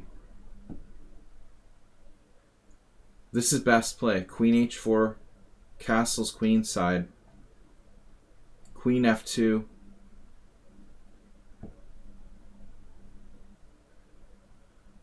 Queen f2, knight f3, developing with compensation for the two bishops. Black's pieces are ugly too. Nice rook and bishop at c8, Acerbate. Your pieces are blocked in. The bishop is the only star player. So queen d6, queen f6, knight e2, and the guy's king gets strafed. Now this king will never be safe, and white doesn't have a dark square bishop. Acerbate with the queen exchange. Okay. What?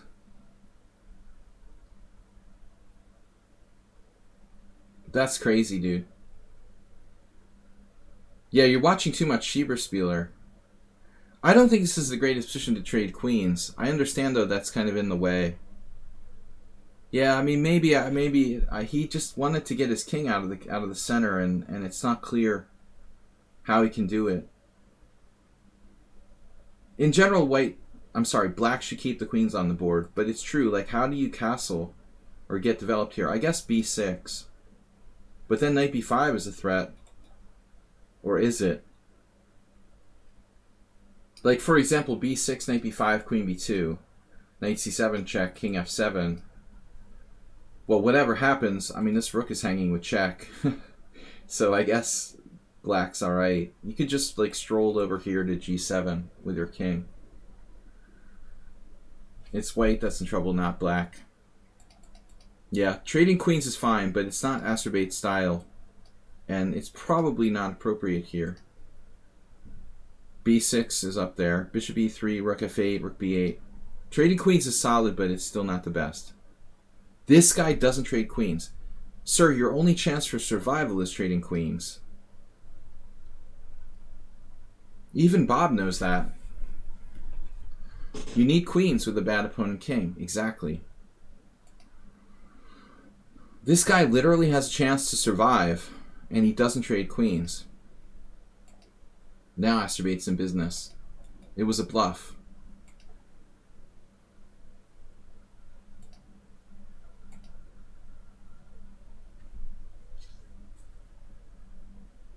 Well, are we going to play d5 next move? Is that the idea? Now we play d5. Look at that diagonal.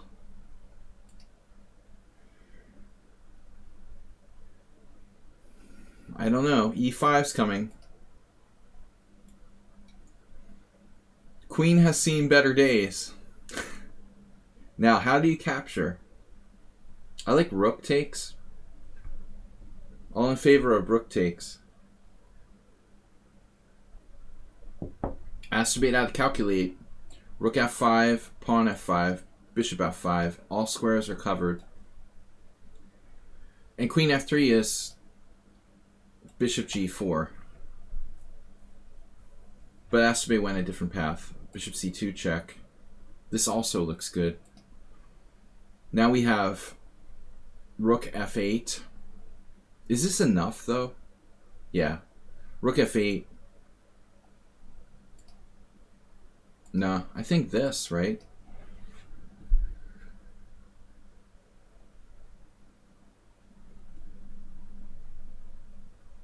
The problem is, where's the mate? Scared Knight, welcome. Where's the mate after this? You're just going to have to go back and do bishop f5 again. And then win his queen. Game over. But you did instead bishop d4.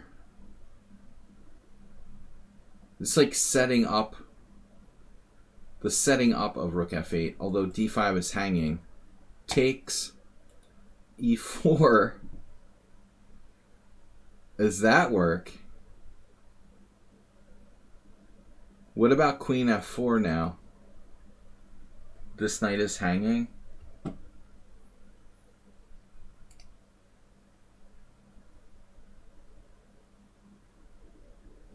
This can't be good. He is good at finding like only moves though. We got to give white credit for that. Check. Oh. He's got to at least play king c1. No, that's mate. Let's see, rook c8. It's mate in a few. This is sort of brutal. Alright, thank you for putting him out of his misery. Another overwhelming victory after a rough start. Dr. Chip Chance, thanks everybody for showing up today. We had a raid from Cheesemate and Grandmaster Durabali. Lots of support from Move 11, Princess Chess, Asterbait. Thank you guys for supporting the stream. Okay, we've got, it's 8:20, so I have about an hour plus. B Maximus.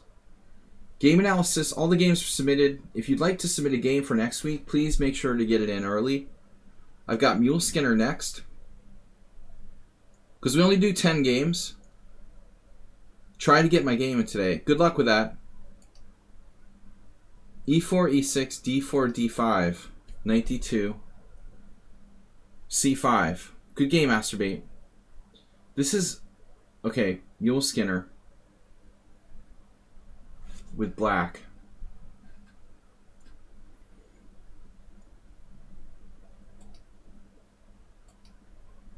This is Mule Skinner with black. Ubatis, can I get a confirmation of that?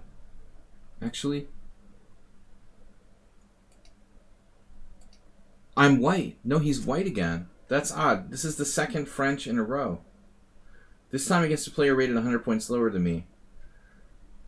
It's funny that he plays the French and he keeps submitting games where he's playing white in the French.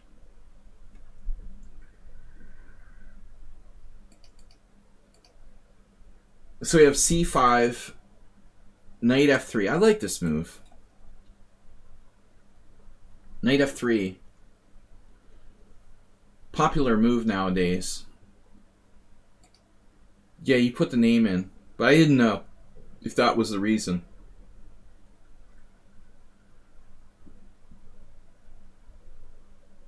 Now ED5. There's a lot of different moves that black can play against Knight F3.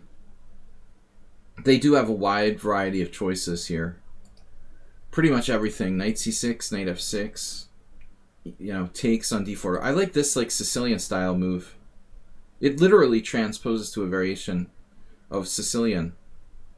It can actually lead to a Paulson if black plays Knight C6. I think there's a direct transposition. Very unusual to see a direct transposition before, you know, between Sicilian and French. B-Jock, thanks for subscribing.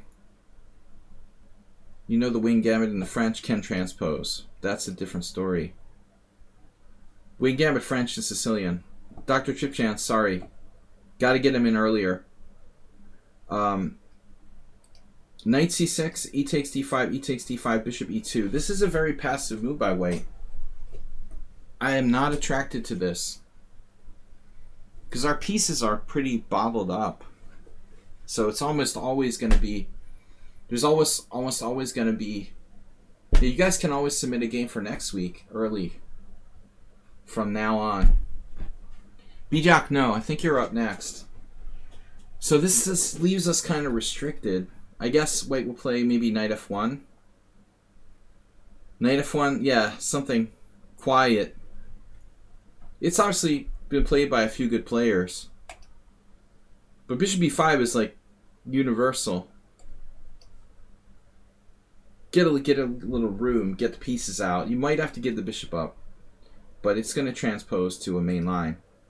Obviously Mule Skinner knows this, I guess. But this is a slightly unusual move. Alright, so after the passive Bishop E2, it actually reminds me of our good old... Yeah, Warnaki. It looks like the C4 French. I mean, black should just play Knight F6. He's got... Black is playing white in the exchange French with C4. I think it's too passive, man. I don't like Bishop E2. You're like playing black here. But black played CD4, which doesn't seem like a great move. Why does black need to release the tension, necessarily? Queen E7, that's the Wang Hao approach. Alright, castles, Knight F6, Knight B3. White is playing like black. It's still reasonable. But why not? We're going to play a solid IQP. Karpov would love this.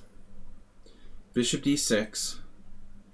Astrobate with another donation. Making me blush. Astrobate, thank you, 1,000 bits. I have the... What is that? That's cool those things are still working. I thought they were going to disable that. What is that on my head? Get it off. Bishop d6. I can't... Get it off. Knight on b takes d4. Knight takes d4. Whoa, whoa, whoa, whoa. Okay. Now we have a teaching moment, right? So, what is this position? It's an IQP.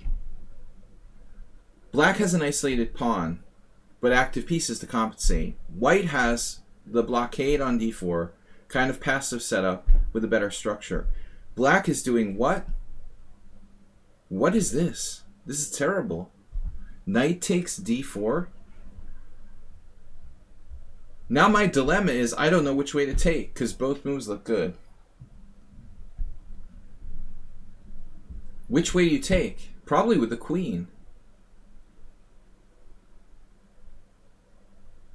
This is a terrible move by Black. Absolutely horrific.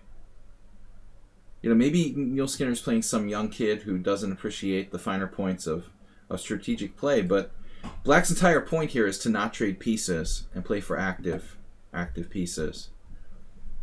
I suppose like h6 might be a reasonable alternative to castling, stopping any kind of lines with bishop g5, but you don't trade pieces with Black. So now after queen d4, White is getting closer to a slight advantage.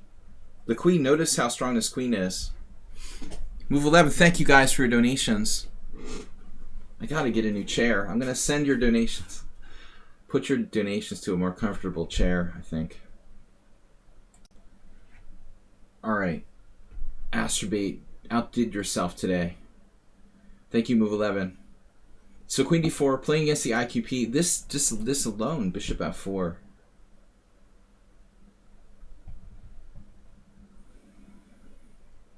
Maybe bishop f4 has some flaw. It's my deep love for Eric Rosen and the London system makes me want to play bishop f4. But I know for a fact that trading these bishops is favorable in the French against the IQP. That's Black's good bishop. Neil Skinner played bishop g5. It's not bad, for sure. It's unclear to me, like, which one of these moves is better. They're probably both good. Let's see what the Oracle says. Yeah, it likes bishop g5 a lot better than bishop f4. According to the computer, White has only the tiniest advantage after bishop f4. Whereas bishop g5 puts more pressure on Black. Okay. It's a move. This is better. Bishop g5, rook e8. Yeah, because this is just like... We're not happy, right?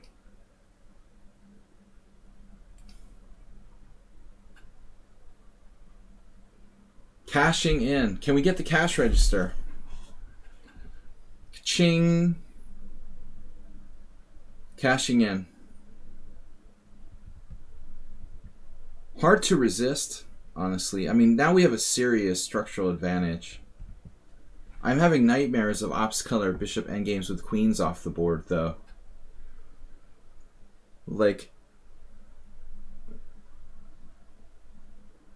even with the most mangled pawn structure, if he trades queens, manages to not lose any material with opposite bishops, it could be tough.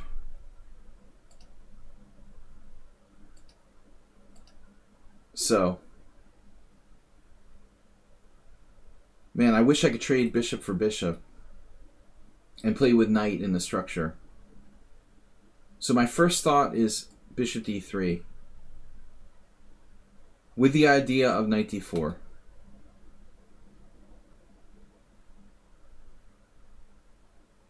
I like this. Now we're going to play c3. It looks very good for White. Instead, White played what? Rook e1. Alright. If bishop g4, you just don't really want ops color bishops. So he doesn't do bishop g4. He plays this. This move looks sort of silly. Maybe not.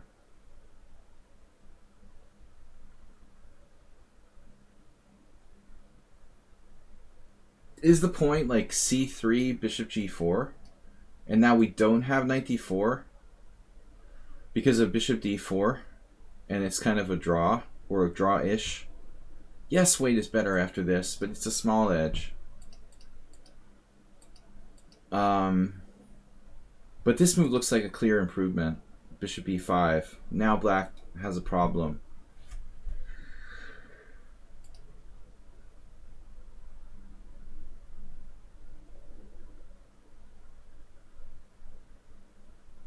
This is a tactical player.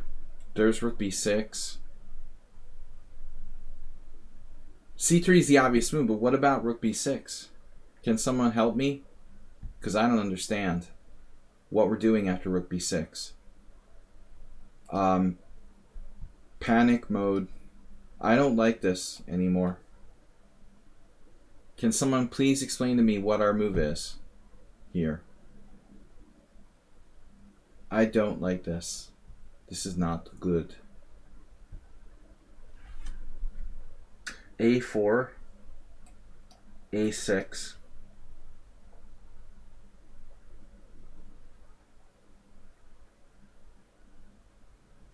Not the good. Guys, I don't like this. This looks like a problem. Rook e6 is this like mechanical, tactical style. But we have a problem and I don't see how to solve it. Damn. What the heck are we going to do? So maybe bishop e5 was a mistake after all. You just have to play c3, and then on bishop g4, you're going to have to go keep it simple. I mean, maybe even rook d1. Allow the exchange. Try to win some kind of endgame.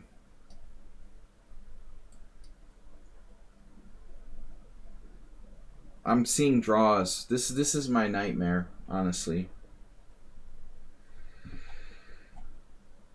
This is the nightmare, man. Everything is a draw. Bishop b7. Rook b8. And you're just trying to win this endgame. 0.2 advantage to white. 0.1. So we have to really squeeze something out of this. But rook e6 looks like a nice resource for black. Guaranteed it's like a little kid who's done 80,000 tactical puzzles. But he's like horrible strategically. But he can't be. He missed rook b6, man. What am I missing here? Rook b6 just equalizes. God. He doesn't see it and plays a6. It's a nightmare. Now bishop a4. So, okay, this is good. This is good. Now you got him, right? Bishop e3. You're going to lock down on b3, block the threat, and then attack d5. But you were lucky. That was totally equalizing for black. Now b5 here. Bishop b7, rook d1. Rook d8. Now black's getting tied down to this pawn. This.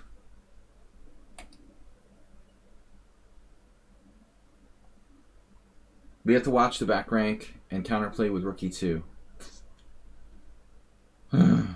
So it's like rook d3, rook e2. Here we go again, like black gets more counterplay. If only we had like king f1 in, we would be clearly better. He did play it. Black plays this though. What about rook e2? Black's not really good at spotting their opportunities for counterplay in this game. Again, like rook b6, he misses rook e2. If you're going to play horribly, positionally, you got to at least be opportunistic on the tactics. He misses rook e2. Still, it's hard for white to win.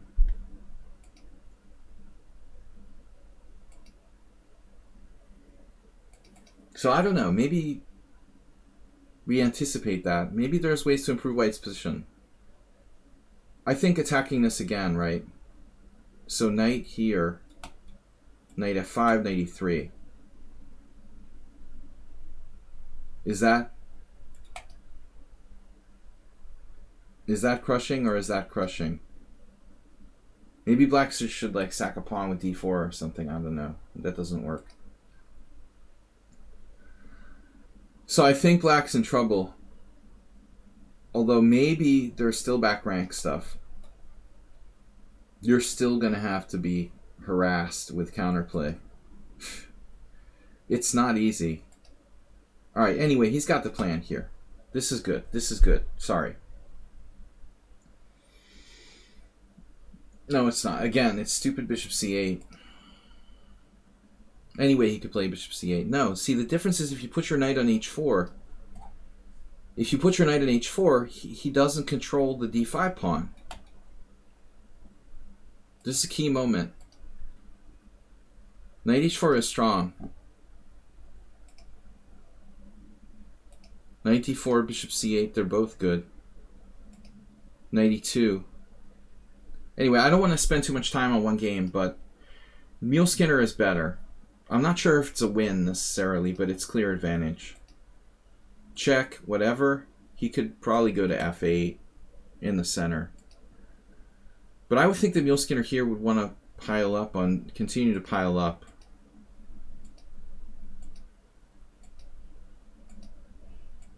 He's getting into an awkward situation. That rook acerbate. Can we get our rook off of f4, please? It's making me nervous. Now we got something. Oh my god. He can't take on d5 because of a4. White should have prepared that. You know, he should have been prepared. Black defends. And then plays d4. And now it's like a draw. Our advantage is just all gone.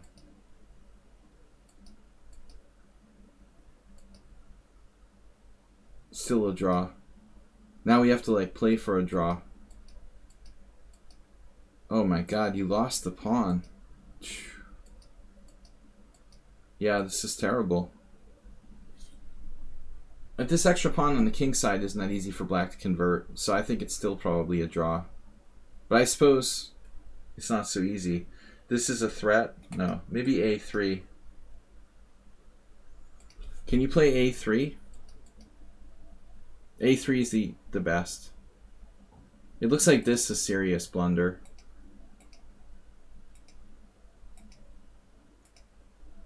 Black's winning. Wow. That's tough, man. It never should have happened. White was better the whole game. But you kind of lost your clear plan. Surprising that you got outplayed by that guy in an endgame. Alright. Sumaher versus Storm 8-9. This is a Grandmaster Simul game. With Sumaher as black. d4, d5, knight f3, knight f6, c4, e6, g3. Catalan's very popular. Sumaher plays the Tarash, now cd, ed, knight c3. So mainline Tarash, knight c6, bishop g2, bishop e6. Okay, what is this? What is this bishop e6 business? Why are we playing bishop e6? I see this from time to time. But do you actually know the theory of this Tarash? Because this is very, very deeply analyzed.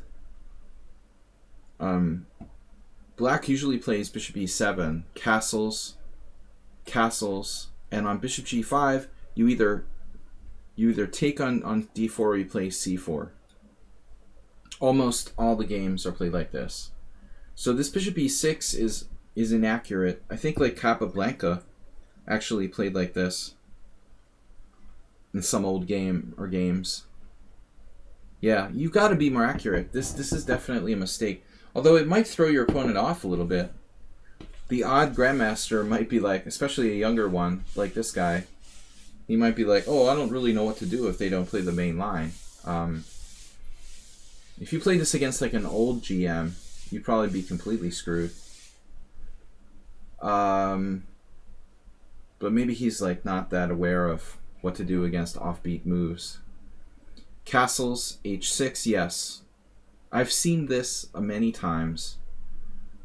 Most of the games I've played, I took here on c5, I guess. Maybe, yeah, you want to wait, though. I've played different moves here with white.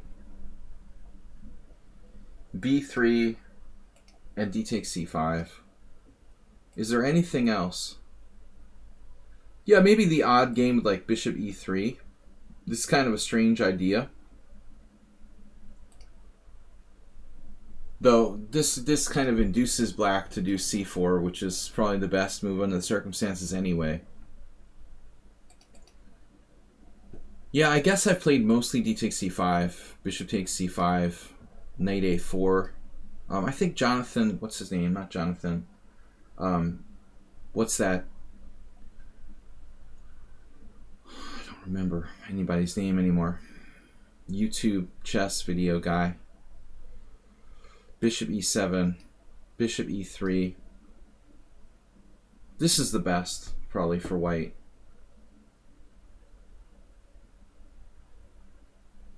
Yeah, John Bartholomew, right. I think Bartholomew recommended a setup like this for white. It's a standard idea. I mean, totally standard in normal main lines too. The idea is putting like bishop on c5, trading the dark square bishop. It seems weird to bring your bishop out, but you've wasted time with like h6 and bishop e6 that aren't that great. This is probably like seriously better than anything else. Engine giving white a plus 0.3. Alright. Again, also b3 is possible. Just sort of preparing to play bishop b2. Maybe there also will take on c5 at some point. b3 also discourages c4 slightly. As obviously, like after c4 you would take and then like blow black apart, you know, with the center and the middle. But he plays what? Oh, he did b3. Okay, this is normal. So normally when I see this setup with white, this what you did, they're playing rook c8. They just keep the tension forever.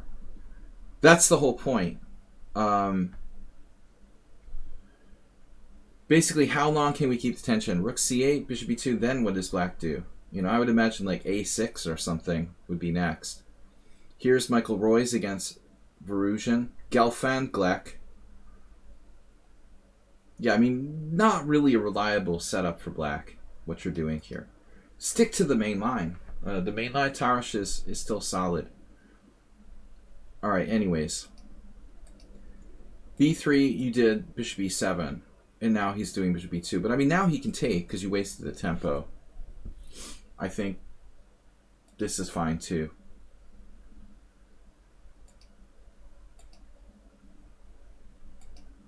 Now he takes. Very sensible moves by white. And now he goes on a tangent with knight b5. Not an automatic move here. Many moves are possible. I was thinking about maybe queen d3. But I suppose you have bishop f5 there.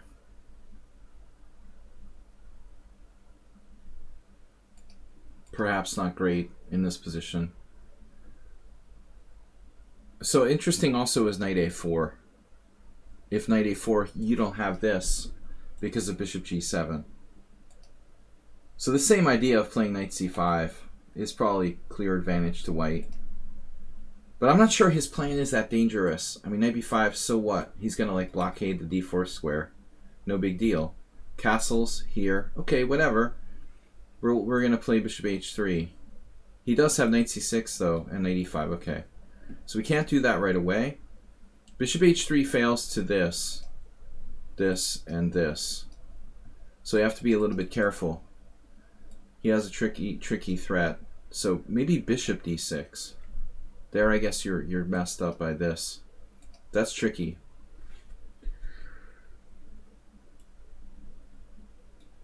So you found a unique solution. It looks like you're in trouble. You could always just take, though. That's kind of like the game we just looked at, though. This looks like clear advantage to white. So you found this. You're confusing him with this move. Yeah, white is better. White is clearly better, but you stopped his threat. So he plays a solid move, though. He's not doing anything. A3 here, B4, and now knight d4. So it's clear advantage to white. Knight d4, queen d4, a6, just holding him off. And now he played knight e5, which is a bit weird. I don't know what that's about. He's got to be patient and maybe grind you down in an endgame here. I wouldn't mind trading queens. Queen exchanges are welcome. This is the kind of position where it's okay to trade queens. You have a pawn structure advantage, IQP. He plays instead knight e5. He maneuvers to c5 and f4. And now you found this on g7 is defended. G7 is defended and you have bishop f6.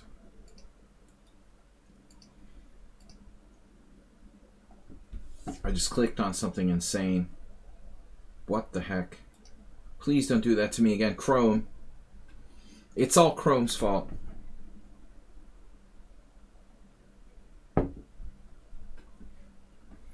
Queen is the worst blockader. That's true. Anyway, like you were under pressure. You're just defending a grim and unpleasant position. Typical duty in the Tarash. Nesterovich played well. Okay, trading pawns, not a bad idea. Here I would think he's not really threatening anything. Shouldn't you just trade pieces? I mean, I know it's an IQP position, but we're not going to attack white anymore. This is another idea too, like pushing to d4. It's tricky, I don't know. This seems like a natural move. I would think rook c8, right? I don't really get this move. You're just kind of marking time. He exchanges rooks. Then he goes back. And now you're trading. You basically just traded him to death. You know, now you're hanging on. It's a draw. He traded, you know, he allowed too much exchanges. It's just a draw. Nice liquidation with the a5. Whoa, whoa, whoa, whoa, whoa. I see, so he's getting mated if he takes. Ouch. So he got in time pressure. What's the e6, queen c7 thing? What? Oh man, white just underestimated the back rank. So he thought he was completely safe. But he's got a problem here.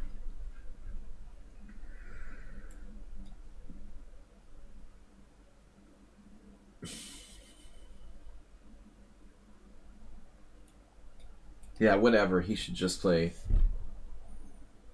for a draw. Maybe queen takes, rook takes f4. Rook takes b4, bishop takes d5. Draw. Clear draw. He doesn't recognize the danger, or it's too late when he realizes a5, suddenly he's getting back rank mated with takes, rook check, and bishop h3. So now he's in a tricky situation.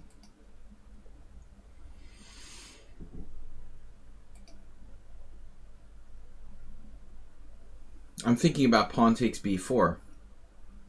Or bishop takes bishop and pawn takes b4. But you found a different move. Strong. Now he has to play rook a1, I guess. I mean rook d1. Rook d1. It looks pretty nasty. So this is lost after rook b4, right?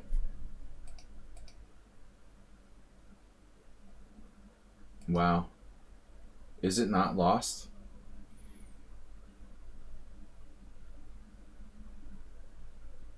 He's a long way from stopping that pawn. He's lost, right? Yeah. So he has to avoid this ending, and the only way to do it would be rook d1.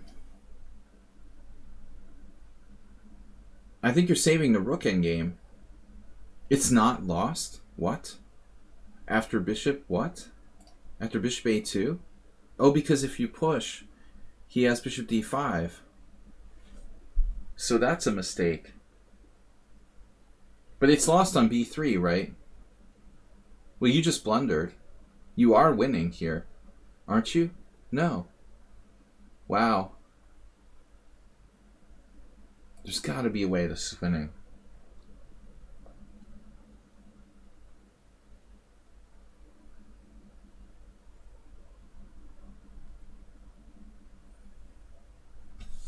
Wow. Seriously, this is a draw? You also have g6. But you got to push the pawn. So you push the pawn. All right, king f1. And if b2, bishop e1, g6, nothing. Yeah, it's a draw. Wow, that's messed up. Bishop a2 here, b3 here, king f8.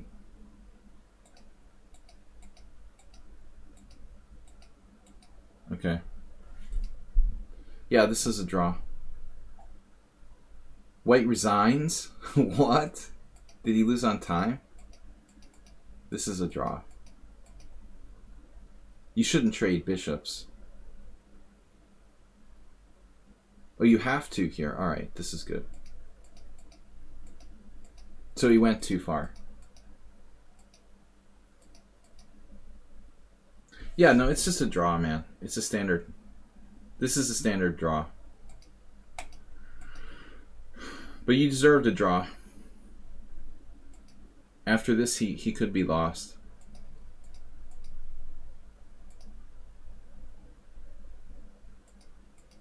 Yeah, good fight.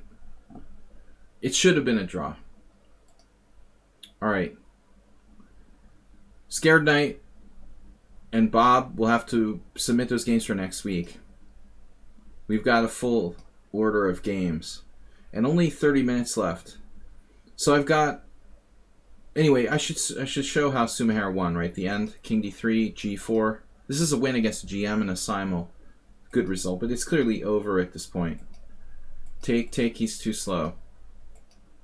Or it's not clearly over. Whoa. I take it back. Let me see this again. Alright, we're going to have to take our time with this. Take here, king d4, here, takes, f5. And so you blundered now? You should play h5? What is happening here? If h5, holy crap.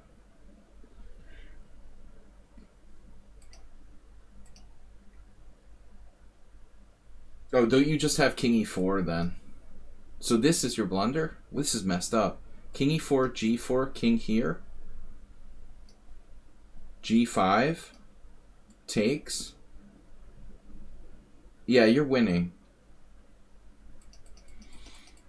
No, this is a simple win, right? Takes here, takes f5, king e4, not king d3. After king e4, it's just totally over. You didn't see that he was queening so quickly. I didn't see it either. Suddenly, it's not so simple. Can you still go back? Is it too late now? You can still go back to king e4. He tricked you. In time pressure. Just don't panic. This is a easy win. Now you let it get complicated. Unnecessarily. This is a draw. The rook pawn is the one pawn that's always, it's almost always a draw with queen and pawn versus queen and pawn and king versus queen and king. The rook pawn is too prevalent. This like perpetual checks. I mean, it's still not easy to defend, but it's a draw. It's harder to win than it is to defend. So that should have been a draw. You got along. What happened here? How did you win? He blundered an exchange of queens? Oh my gosh. And just in time. And the pawn comes down. That's messed up, man. Alright, very sloppy endgame by both sides. We got Sada Masagana, number 8, is up next. Those who submitted their games late should see about next week. They're getting in early for next week. I only have time for 10 game, guys. 10 games, even. C4, knight f6, g3. Sada Masagana only plays black. This is Better Than Marriage. That's an interesting name. Alright, Better Than Marriage. An odd choice for your Lichess screen name. Playing the English. Knight c3 castles, and now transposing to the King's Indian with d4, d6. So knight f3, and Sada Masagana plays, yeah, that's the funny thing about that comment. It's an odd name. That's why I'm saying it's odd, Bob. What isn't, right? Knight c6, castles, pretty much everything. Castles, a6, main line, and now h3. So, I mean, in this position, there are other moves, right? d5. I don't even know what the main line is. Technically, this is an interesting move. I had a number of games against somebody playing this. Sorry, Bob. Bob is our resident expert on relationships and stuff like that. Interpersonal relationships are his specialty. b3 is a move. I've played b3 here on the stream against Sada Masagana and Mr. Slow, probably. I would imagine you can play rook e1, e4. I guess e4 might be inaccurate because black can play bishop g4. So that's considered to be the reason why white plays h3. Who is Yabatis? Spectacular Camel. He's helping me to do these, to keep these games in order. He's a volunteer. Everybody hates volunteers. All right, they get no love at all. But all right. h3, rook b8, e4. So we got main line. b5. I don't know this for either side, honestly. Never played probably a single game from this position. And now I'm completely out of book. So this is like super heavy duty mainline Pano variation or whatever it's called. The most recent game is 2012, so it's not that modern, actually, the system. I don't know, e5 looks a bit weird, very tactical, but it is the main line apparently.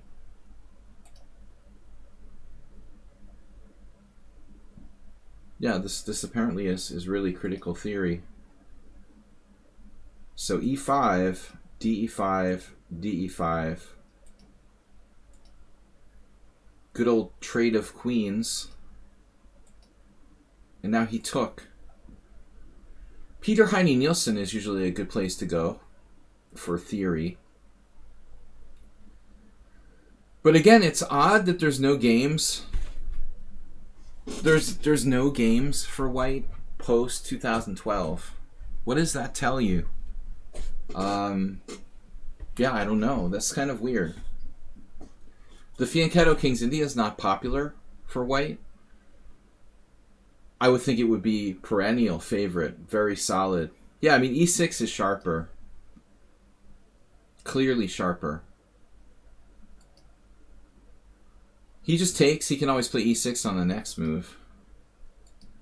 Yeah, I mean, it should transpose.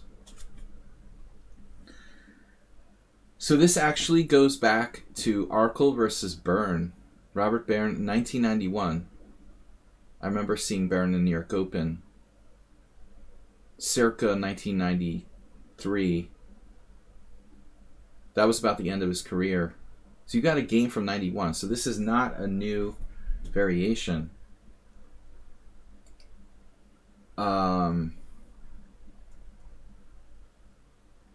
Interesting. Why are there no games recently? Interesting.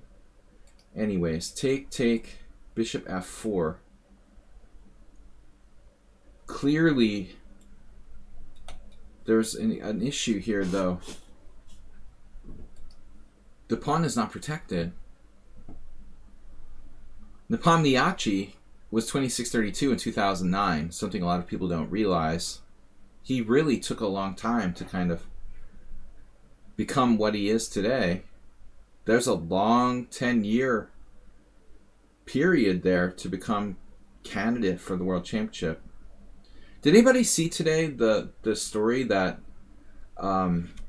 in the women's drafts championship in Poland, they're like taking away the Russian player's flag because of the like WADA doping business with Russia? I was just thinking, how is it that that's not a thing in chess? You know, if they're going to start taking away Russian flags in drafts tournaments, how is it okay that Russia is okay with FIDE in chess if they're banned from sports? Interesting question, just throwing it out there. I'd like to know what the status is with that. You know, is it okay that we have a player representing Russia, which is like banned in sports? Maybe he has to play under a pirate flag or something in the World Championship. Anybody heard anything on these? We will see. Bishop f4, knight takes e5. Well, I mean, it's not a question of that. You know, obviously, I was surprised. That's always been the argument. Doping isn't relevant to board games, but it apparently is now. If it affects drafts tournaments, it affects chess. The World Drafts Federation has like banned Russia, I guess. So let's see. You took the pawn with knight d takes e5. Knight d5. This is a sharp game. Check, takes, and bishop takes h3.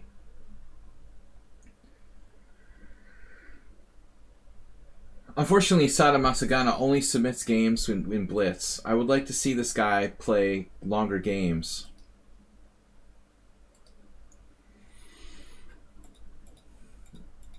You gotta like White's pieces, right? But he's 2 pawns down. I'm sure that Black is alright. Make that 1 pawn. We have a huge problem with the e2 square. Yeah, I mean, I don't think the Sada Masagana made any mistakes here. Looks like a really good game. You heard that team who won the Sinkfield tournament, Patrician's team, doped with millions of fish oil. Okay, Astrobate, bye. Wow, this is crazy. He allowed knight d4, king h2, knight f3 check, king takes. It's a blitz game, so we're getting some silliness, it seems. Bishop e2, rook c7. I can't possibly analyze this game in a short span. It seemed pretty weird.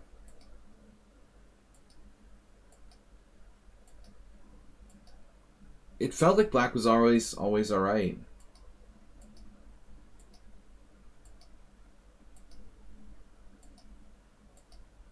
Push the pawn.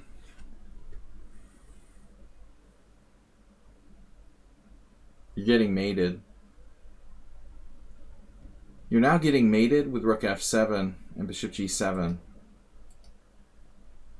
So you can take, b4, check, take, and no way to stop the pawn. Check, take, b. Yeah, we have a way to stop the pawn. Check, take, b3, bishop c5, b2, check, and you're winning.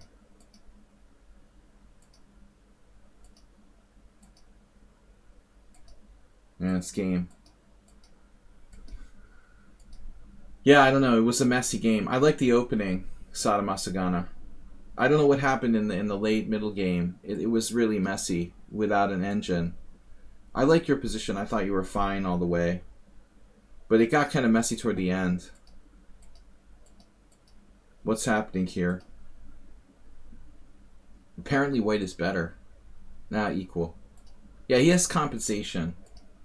But never should have had more. That was a nice find. Bailing yourself out. And white should try to make a draw. The question is when. When do you draw the line? Behind this b pawn. He's almost winning. Just about winning. But this. Bang. Man, it's sad. It doesn't feel like white deserves to lose. Really.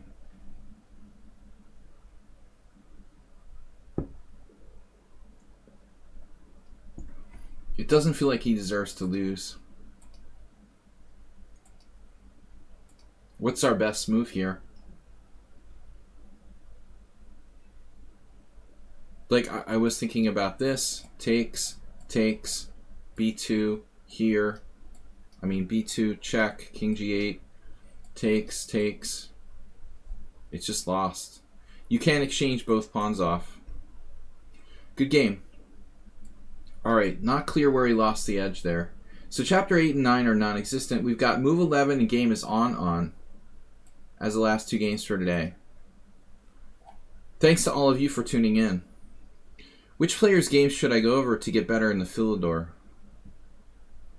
Well, when you say the Philidor, I think you have to make a distinction between the old school way of playing with like the Hanem variation and strong pointing e5, and the modern way of playing, which is like Mamedyarov and Nisipianu with the exchange Philidor, where you're like giving up your strong point on e5. All right, so this is, if you're looking for the modern guys, you know, you would check out Mamedyarov's games. He's probably the best player who played the Philidor on a regular basis, along with Nisipianu. Move 11 is the Philidor counter game. It's someone unsound. Where is someone unsound? Where is someone unsound? We're worried about him and his new job. Astrobate, you know about the doping. It wasn't doping, it was cheating by computer. ChessFan777 is Philidor counter game at someone sound. It's someone sound. No, it's like busted apparently. But we knew that like 30 years ago. There was this national master where I grew up in New Jersey. He wrote like 20 articles about that opening, trying to defend it. But it's not sound. The Philidor counter gambit is like -2 according to Stockfish, I think. It's really bad. It was okay like before computers became maybe playable before engines were really strong. Now it looks extremely bad. So we got move 11 versus Van Volt. All right, this is move 11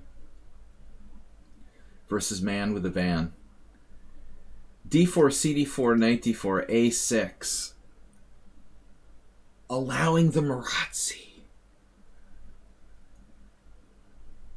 Move 11 does not play the Marazzi. But you're supposed to play that, just so you know. C4 is white's best move, I guess. But it's not for everybody's taste. So after knight C3, you know, if he wanted to play the Najdorf, he could have already. So this is interesting. Black just wants to be weird. So he's playing A6 and E5. How bad is it, though? If move 11 plays c4, we transpose to some kind of standard Paulsen-Marazzi type of line. That's objectively best. Schieberspieler would agree. But this is some weird thing. I don't know. What do we do here? Knight f5 isn't absurd in this position. Speaking of the Philidor.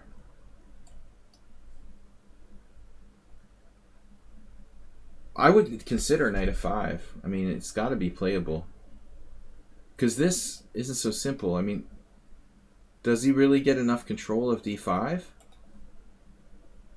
I love that Philidor vice grip, with g4, g5 later. I mean, black can't play d5. We're not going to let him play d5. That's the whole point. Black lost both games here. Alexander Fier game? I don't know. So knight f5 is an option. So if you play like knight b3, you're transposing to the Najdorf after knight f6. Wow, you really punished him there.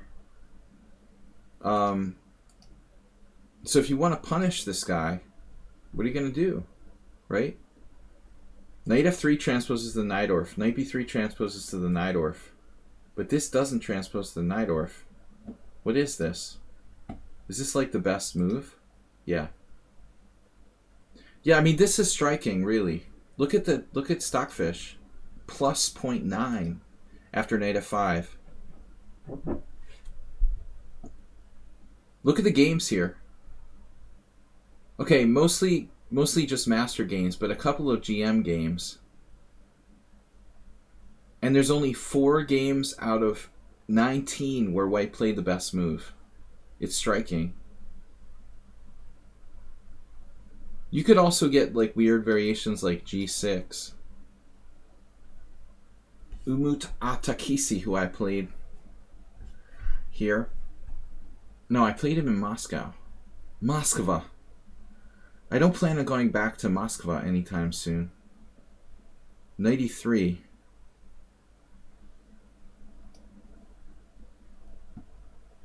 Boycott is in order.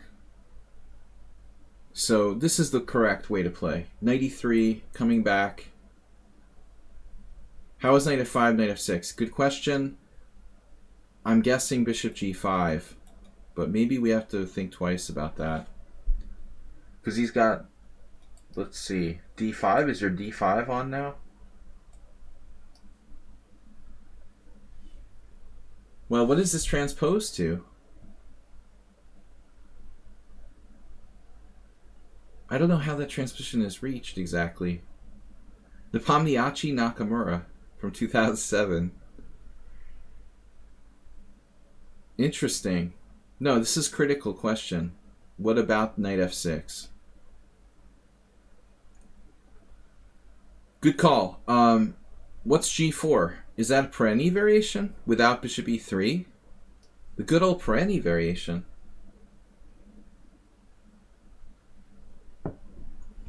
Perenni Bela. It's like accelerated Perenni. I like this. My Hungarian sources,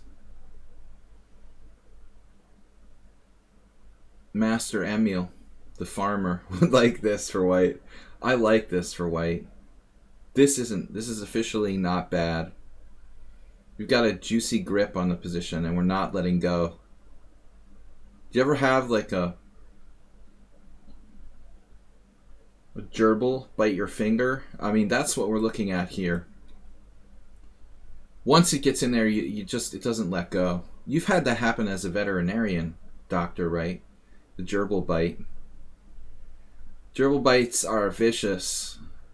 It will not detach itself. H5. Anyway, this is an interesting position that's never been tried, really. It looks like bishop e6 is an obscure possibility, too. But the real question is probably that's the main try. Knight f6, bishop g5. You could also play Emery Tate style with queen f3.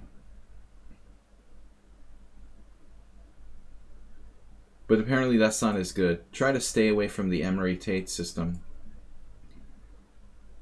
Yeah, it's all about the d5 square. The Sicilian is about the d5 square. So move 11 instead doesn't punish his opponent. He transposes to known territory. Man, what is this actually? Why is white's score so crap?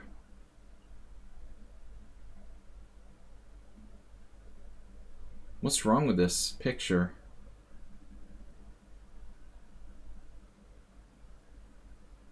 This is not a transposition.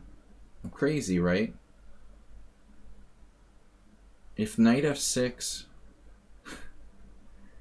yeah, this is messed up, man.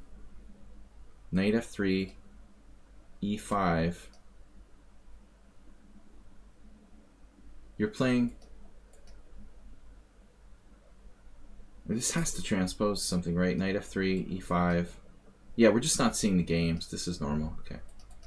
Thank you. Alright, I wish the transpositions would automatically, like, go in there. e5, bishop e3.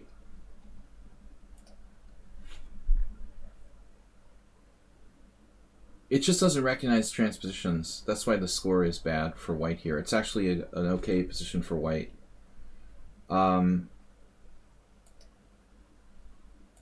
Normal line. So let's see what happened. Knight f3, knight f6, bishop c4. Oh, the guinea pig bit you? The guinea pigs rarely bite. That's strange. They're not really biters normally.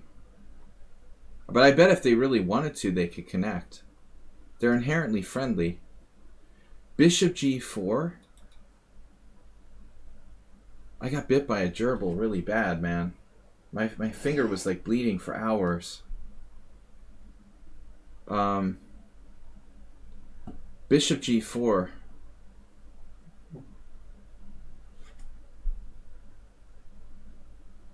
What is bishop g4? My god. This horrible move.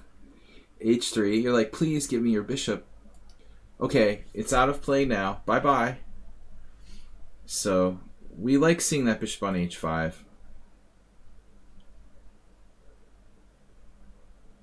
They don't know about the experiments the other guinea pigs have been victimized by.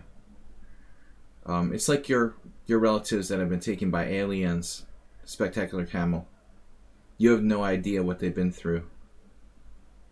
You would feel differently about aliens if you only knew. What your missing relatives have been subjected to. g4. I don't know about g4. Do we really have to go that far here? But I guess it's not bad. Bishop g6. And now bishop g5. Yeah, I feel like someone on sound... I'm sorry, move 11 should just chill here. Find a way to play without g4. Do we really have to go that far? Computer likes it. Then it like, no, changed my mind. I feel like it's kind of extreme. He's all about the d5 square. But I don't want to give up my dark square bishop.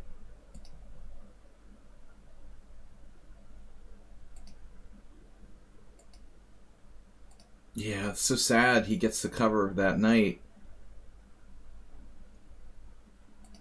Move 11, and what happens if you take here? He takes here, and then you, like, save your bishop? Dude, you have this, don't you? Like, bishop g5. Save the bishop. Save the bishop. You have knight e5. Oh. Oh no, this is the acerbate variation. I missed that, man. Not even looking for that. Knight e5. Nice line. This is kind of over. Mate. All right. You see, this is where you were a little too just kind of routine. Bishop f6, queen takes here. I mean, if black tries something tricky, it's fine. We're probably just taking on g6. This is over.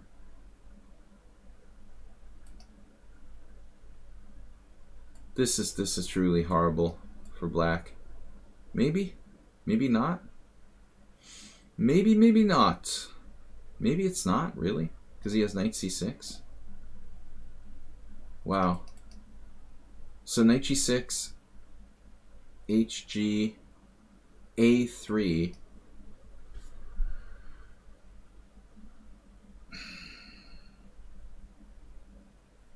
Queen b2. And then rook b1, queen a3. I don't know, man. This is too complicated for me. But it's probably good for white. I don't need to defend it. I know that it's good. The oracle agrees. Bishop takes f6. Holy crap. His best move is knight d7. You know you're in trouble when your best move is like knight d7. Being down a piece temporarily. Neither recapture is good. It's safe to assume that black's in trouble if he can't take either of these bishops.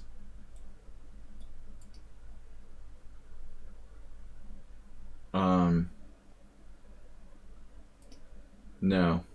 But move 11 gave him a break here. Now he covers f6, so it seems like maybe black's okay now. We're just like out of the woods. I don't like this anymore. You know, I'm not convinced the white is much better. This doesn't really do anything. It's like, whatever, okay. You have a little bit of a space advantage. I mean, even bishop e7, right? Isn't that stupid? Your king is fairly safe. I would think like he's completely okay. I wouldn't even want to trade. I would come back. If I could. I'll trade if I have to, if that's my only good option, but I wouldn't be in a hurry to trade like my good bishop for his bad bishop. That's why I don't like bishop g5 in the first place. The computer like reluctantly plays bishop takes e7 here. Because this is just slow, I guess. It's too slow. But I don't think you have that much in this position. Black's still fairly solid. Yeah, this is like computer position. Knight h4. It loves the active bad bishop, for example. Black bishop off the board is a good thing in the Najdorf for black. As Dr. Trickchance probably knows. Knight takes d5, bishop d5, knight b6, and now bishop e3. And now h5 getting wild, but why not? You know, I was skeptical of g4. If you don't want to party, you shouldn't play g4. So now it's going to get crazy. Black doesn't have to do that. I would imagine black really should try to play something solid here. I don't have a problem with bishop e7 again. Why do we have to go berserk? h5, castle's queenside. Welcome to berserk land. And now black just like opens up the h-file against himself. He's like, here, have an h-file. Kill me. Kill me now. H takes g, h takes g. What did he achieve here? Like giving you the h-file so you could like impale him? He can't even castle. That's crazy, dude. f6. Ugh, and now this. Black went from like a defensible position to totally dead in just a few moves. Now bishop d2. Because bishop e3 drops our e4 pawn. So this is solid. He's got the tricky bishop a5 idea. This is over. Now he has to castle queenside. But he didn't know that was still legal. You gotta castle queenside. You're kidding me, right? He's like, no, I don't want to castle queenside. I don't do that. Let's see what the oracle says. The oracle disagrees. Wow, d5. Dude is still alive after d5? That's unbelievable. That is unbelievable. It says d5 and then castle queenside. Now that's cool. And he's still in the game. Wow. And also queen c6 was a move, putting pressure on c2. So it's not so easy. Uh-oh. Move 11 is getting tactical. Counter attack.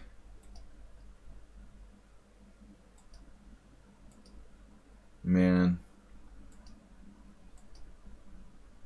Good knight versus bad bishop. Do you own a copy of the most instructive chess games ever played? If not, this game would be a good time to buy one. Highly recommended. Very inexpensive chess book. Black loses in the Sicilian if he fails to control d5. He drifted into the position of death. Model. It's just a model position. This is the end of days for Black. This is the nightmare of every Najdorf player on the planet. This position. It's totally over. Magnus Carlsen had a game like this a few years ago against somebody. I don't remember who it was, but it was like awful. F3. Hopeless. Now it's strange to see you give up on the H file there. It looks like Move 11 was concerned about a rook exchange. You can't be kidding me. Like, knight c3, you're going to take your knight off of d5? Why not just a3? I can't believe you have to bring your knight off of d5, man, in this position. There's no way I'm playing that. There's no way Anatoly Karpov plays knight c3 here. Computer likes it, then it's like, nah, a3 is a better move. Why would you not play a3? Your knight is just crushing here, and there's no counterplay. We could do king a2, b3 later, c3, whatever. Black is totally lost. Speaking of Karpov, you better not allow some kind of exchange sacrifice. This was sloppy. Very awkward and sloppy. Very awkward. What are we doing over here? I mean, Black, he's getting counterplay now. This should be over already. Never should have left the H file. Move 11 versus Irina Krush.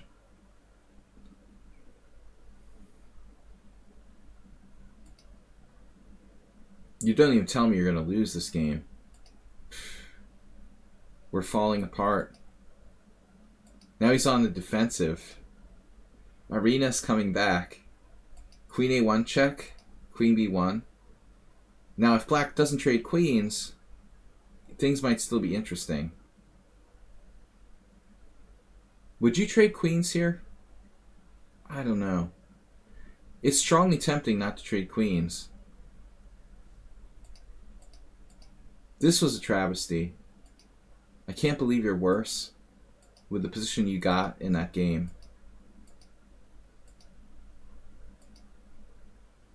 Now you're holding. It's another draw. Drawville.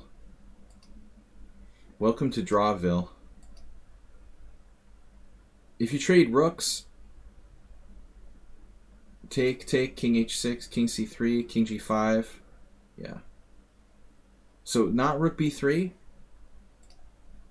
Getting your king cut off on the a file seems kind of awkward.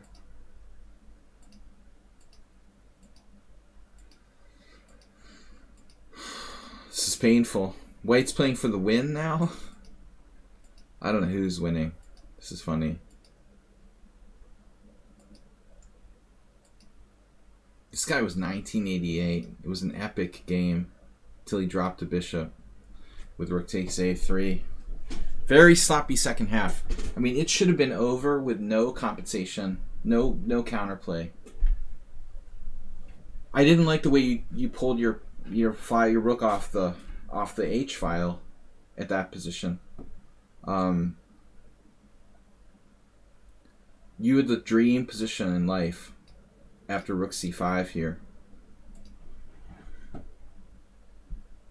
You should be able to neutralize him and just kill him down the h-file.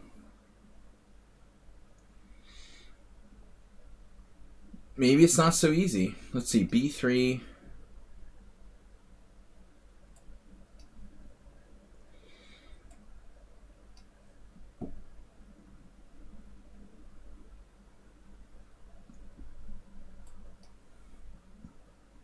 It does look like it's a little harder than I thought, but I didn't like the way he pulled the rook off the file.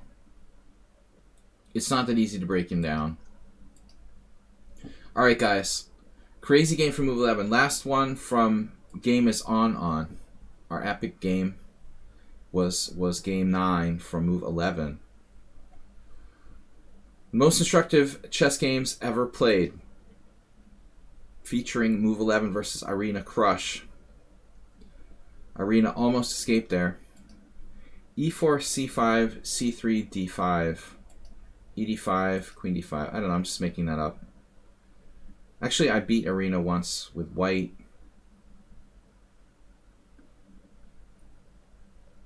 What was that? Some kind of Sicilian. I don't remember what it was. Maybe it was a Najdorf. Knight f3, knight f6, I think it was. Bishop e2. So, this is our last game. Game is on.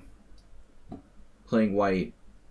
I faced this against you or somebody recently. I think it was B-Max. Wasn't it B-Max who played this against me? Miodrag Savic, a player I don't really know, has some games there. So this is an extremely unusual thing to play bishop e2 in this type of structure. Like, I know knight a3. Once I lost to Sveshnikov with the face hugger on b5. And this may also be the famous game I lost to Danish Borosh in like 9 moves. Against Borosh, I just fell some sort of opening trap and lost like an idiot. But knight a3, I know. This seems strange. You know, in a lot of the main lines with d4, oftentimes this bishop will go to d3, and you'll be like more actively placed. This variation, for example, you don't have to fear this. You know, this is a playable line for black, but it's not necessarily that great. You can go into endgame lines like this. There are a lot of different possibilities for white. Knight on bd2. You don't have to fear bishop g4 or something. So I don't know. Like, if you specifically study this variation and it's been recommended by someone, then okay, you can play it. But I'm not any authority on the c3 Sicilian. I've played against it a lot, but I don't really understand why this is better than the normal moves here. It's playable. So you should either play d4 or knight a3, as far as I know. So let's see, bishop e2. I guess there are some traps. You know, if black tries to play too actively, like what happens here, for example, e5. So Savic versus Tadic. The Savic guy seems like he's a specialist. What's the idea? It's a trap to get black to play e5 too early? Do we have something here? Let's see what the Oracle says. Oracle says it equalizes. e5, and no one's played that. Interesting. Black played cd4, cd4, and then e4 in one game. White got an advantage with 95. Interesting. I want to see what the computer says. So 18, 30, 33 games, 36 games, and only 3 people played e5. The best move. I think I also was hesitant to play that. I was unsure. Cooking Rooks, welcome. We're still cooking moves here. So e5 goes for it. d4, and now ed4, novelty, best according to the engine. C takes. Black can equalize. CD4. Queen D4. Knight C6. It's just totally equal. White should probably play A3 at some point and offer a draw. So you know now. You know, I think bishop E2 is weaker. Black play Knight C6, and now this. This is too passive. This is our last game, Cooking Rooks. Thanks for joining us. Everybody, we'll be back tomorrow, 11 a.m. with Blitz challenges. But I just wanted to check with the Oracle there about my feelings about this line. I had been hesitant to play E5, but it looks like it's principled. But D3 leaves white with a backward pawn. You know, now black should definitely play E5. His alternative here, G6, is also good. The problem strategically for white is just being backward on the file. You're always going to be a tiny bit worse now, without really any kind of active counterplay. Again, this is like very principled. Botvinnik would play E5. All right, G6. So that position happened a couple games. Popilski and Nevednichi. Oh, there's a lot of games. That's a different position. I mean, after E5 here. Yeah. So G6, H3. Also, very passive move. Absolutely unnecessary here.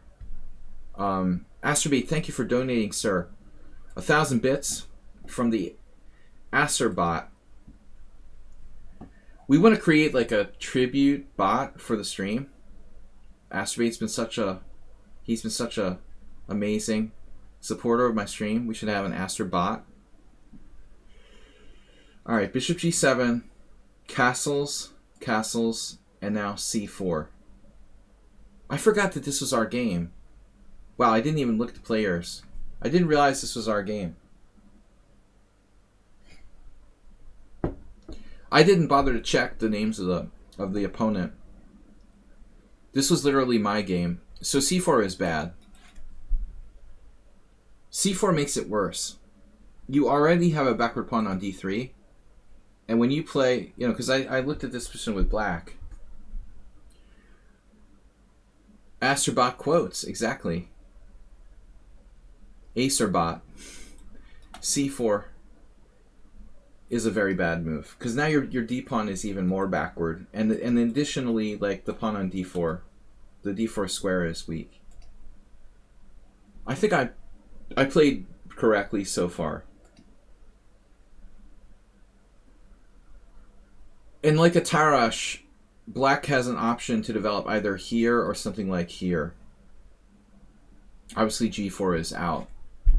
But I should give serious consideration to direct pressure on D3. Get quickly Rook D8 so you don't unbackwardize your pawn. So my move is debatable. Again, I like the long diagonal, and I like the fact that my c-pawn is protected. But looking at this again a second time, I think maybe this is a better move, with more pressure directly on the d-pawn. Anyways, I like double fianchetto. Now knight b5. Hitting my queen, and you've got a way to play maybe d4.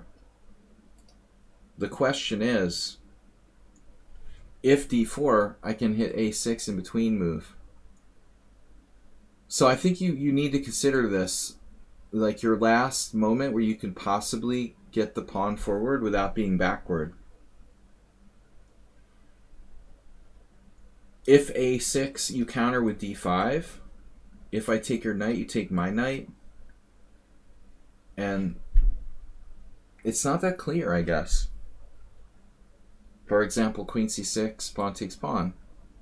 Or queen takes queen, rook takes, pawn takes, bishop takes. This pawn remains on c6, rather dangerous. Thank you guys for all your support, especially Astrobate today. Very helpful, man. So again, can white play d4? Yes. We're spot on with analysis. This is your last chance to play d4. You should do it. Bishop f4. You're looking for something else, this knight here, but it's not. It's like an illusion.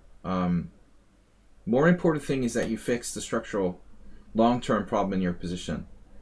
Bishop e7, bishop g3. I don't like this move. Kind of loss of time. Rook f d8. I don't know. Normally I would go the other rook here. I'm not quite sure why I played rook f d8. I was saving my other rook for c8 or something. I didn't have that much time. Comes in here, knight back, now knight h5, and you've got a problem. Simply losing a pawn. Queen c2, knight g3. So you lose the knight for the bishop, or the bishop for the knight, the minor exchange, but save this pawn. But the strategic damage is done. A little bit of counterplay here. That's again, I'm like, oh man, I wish I hadn't moved my f rook in this position. Now I have to worry about knight g5, some counterplay against f7. So a6, knight here, knight d4, takes, check, king h2. His king is relatively safe. And it was hard to finish white off, if I remember this game correctly. I decided to play f5. And a very important plan when you're facing the bishop pair is to trade it off. So white started to defend very stubbornly here. I didn't really want to exchange bishops. So e6 controlling the d5 square. Probably you might as well just exchange this bishop and try to hang on. You have counterplay against my backward pawn on e6. So I'm not sure if f5 was a good move by me, and I created a weak pawn on e6 for myself. This may not be a lost position for white with very good play. You should have been virtually lost, but I think f5 gives you a fair amount of counterplay. Queen d2, king g7, here, here, here, here. And you're correct attacking this pawn. There was a moment where I was in trouble. Now I did the Karpov idea of not exchanging the bishops. And I'm trying to trap the bishop on f3 with variations, perhaps. Making that bishop, a problem for white. This was probably okay for me to a point. And suddenly he has some square on h5. So maybe here I messed up. h5,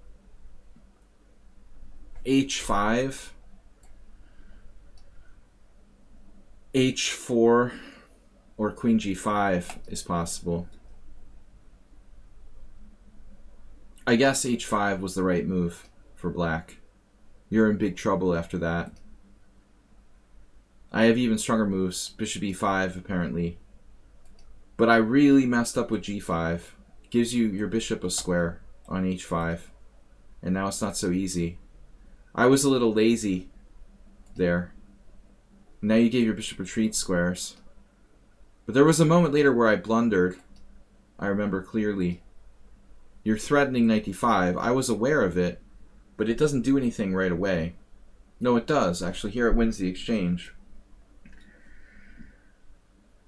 So I saw it. I played bishop f6, preventing knight d5. There was this.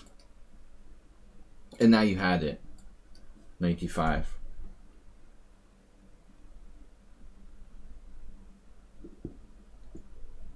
Maybe I'm lost in this position after knight d5. What do I do? I'm going to just lose the exchange. White was getting into time pressure.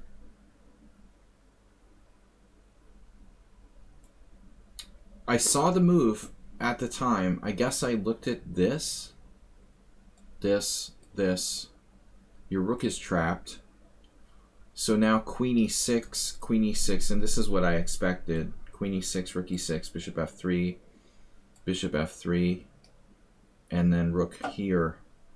And black should hang on for a draw, but only a draw. ultimately. Maybe I could take on b2, but I'm not sure. I really need to bother. This is better. If rook e7 check, rook f7. It's a draw. So let's check with the engine. You missed your chance there. Yeah. It's not a win, it's a draw. It's funny, the computer wants to sack an exchange. Rook e8 and thinks I can still play for a win. Interesting. Bishop takes, rook takes. A different approach. So here black tries to play for the win. Maybe I can win the exchange back directly with bishop c6. Ah. Okay, so it wasn't so easy. I don't know if I saw that. I don't think I saw that. I was unaware. Probably I still have chances to win. The variation I analyzed was a draw. Alright, so now it got a little complicated. You're threatening knight f5 check. I played this again. You played rook f1. I played bishop e5. Now you have a problem here. Queen there. And I have very strong moves. For example, bishop takes g3 check. Queen g3, f4. Possibly. I played f4 directly. Take. Rook takes. And then the discoveries are decisive. I don't think there's any move now. He desperately played knight f5 check. It just doesn't work. So it looks like you missed a good chance to save the game with knight d5. Thanks everybody for joining me tonight. We'll be back. And for those of you who didn't submit or submitted a game late, we'll try to do those games next week. I've got to go, guys. It's late here. And I'm going to turn into a pumpkin. But tomorrow morning I'm going to be streaming at 11 a.m. Blitz Challenges. Don't forget, tomorrow morning I said, so Sunday is our simul. Thanks very much to those of you who did donate, support the stream, and subscribe. Earlier we had raids from Cheesemate and of course Durbali. Thanks to those peoples for the support. We're serious about chess here. I try to be fun, but also promote learning and taking the game seriously. So appreciate you guys as well. I will see you tomorrow morning, 11 a.m. CEST, Central European Summertime. Thanks to everybody, and bye. Thanks, Mr. Coffee. Shout out to Mr. Coffee to close it out. Bye, everybody.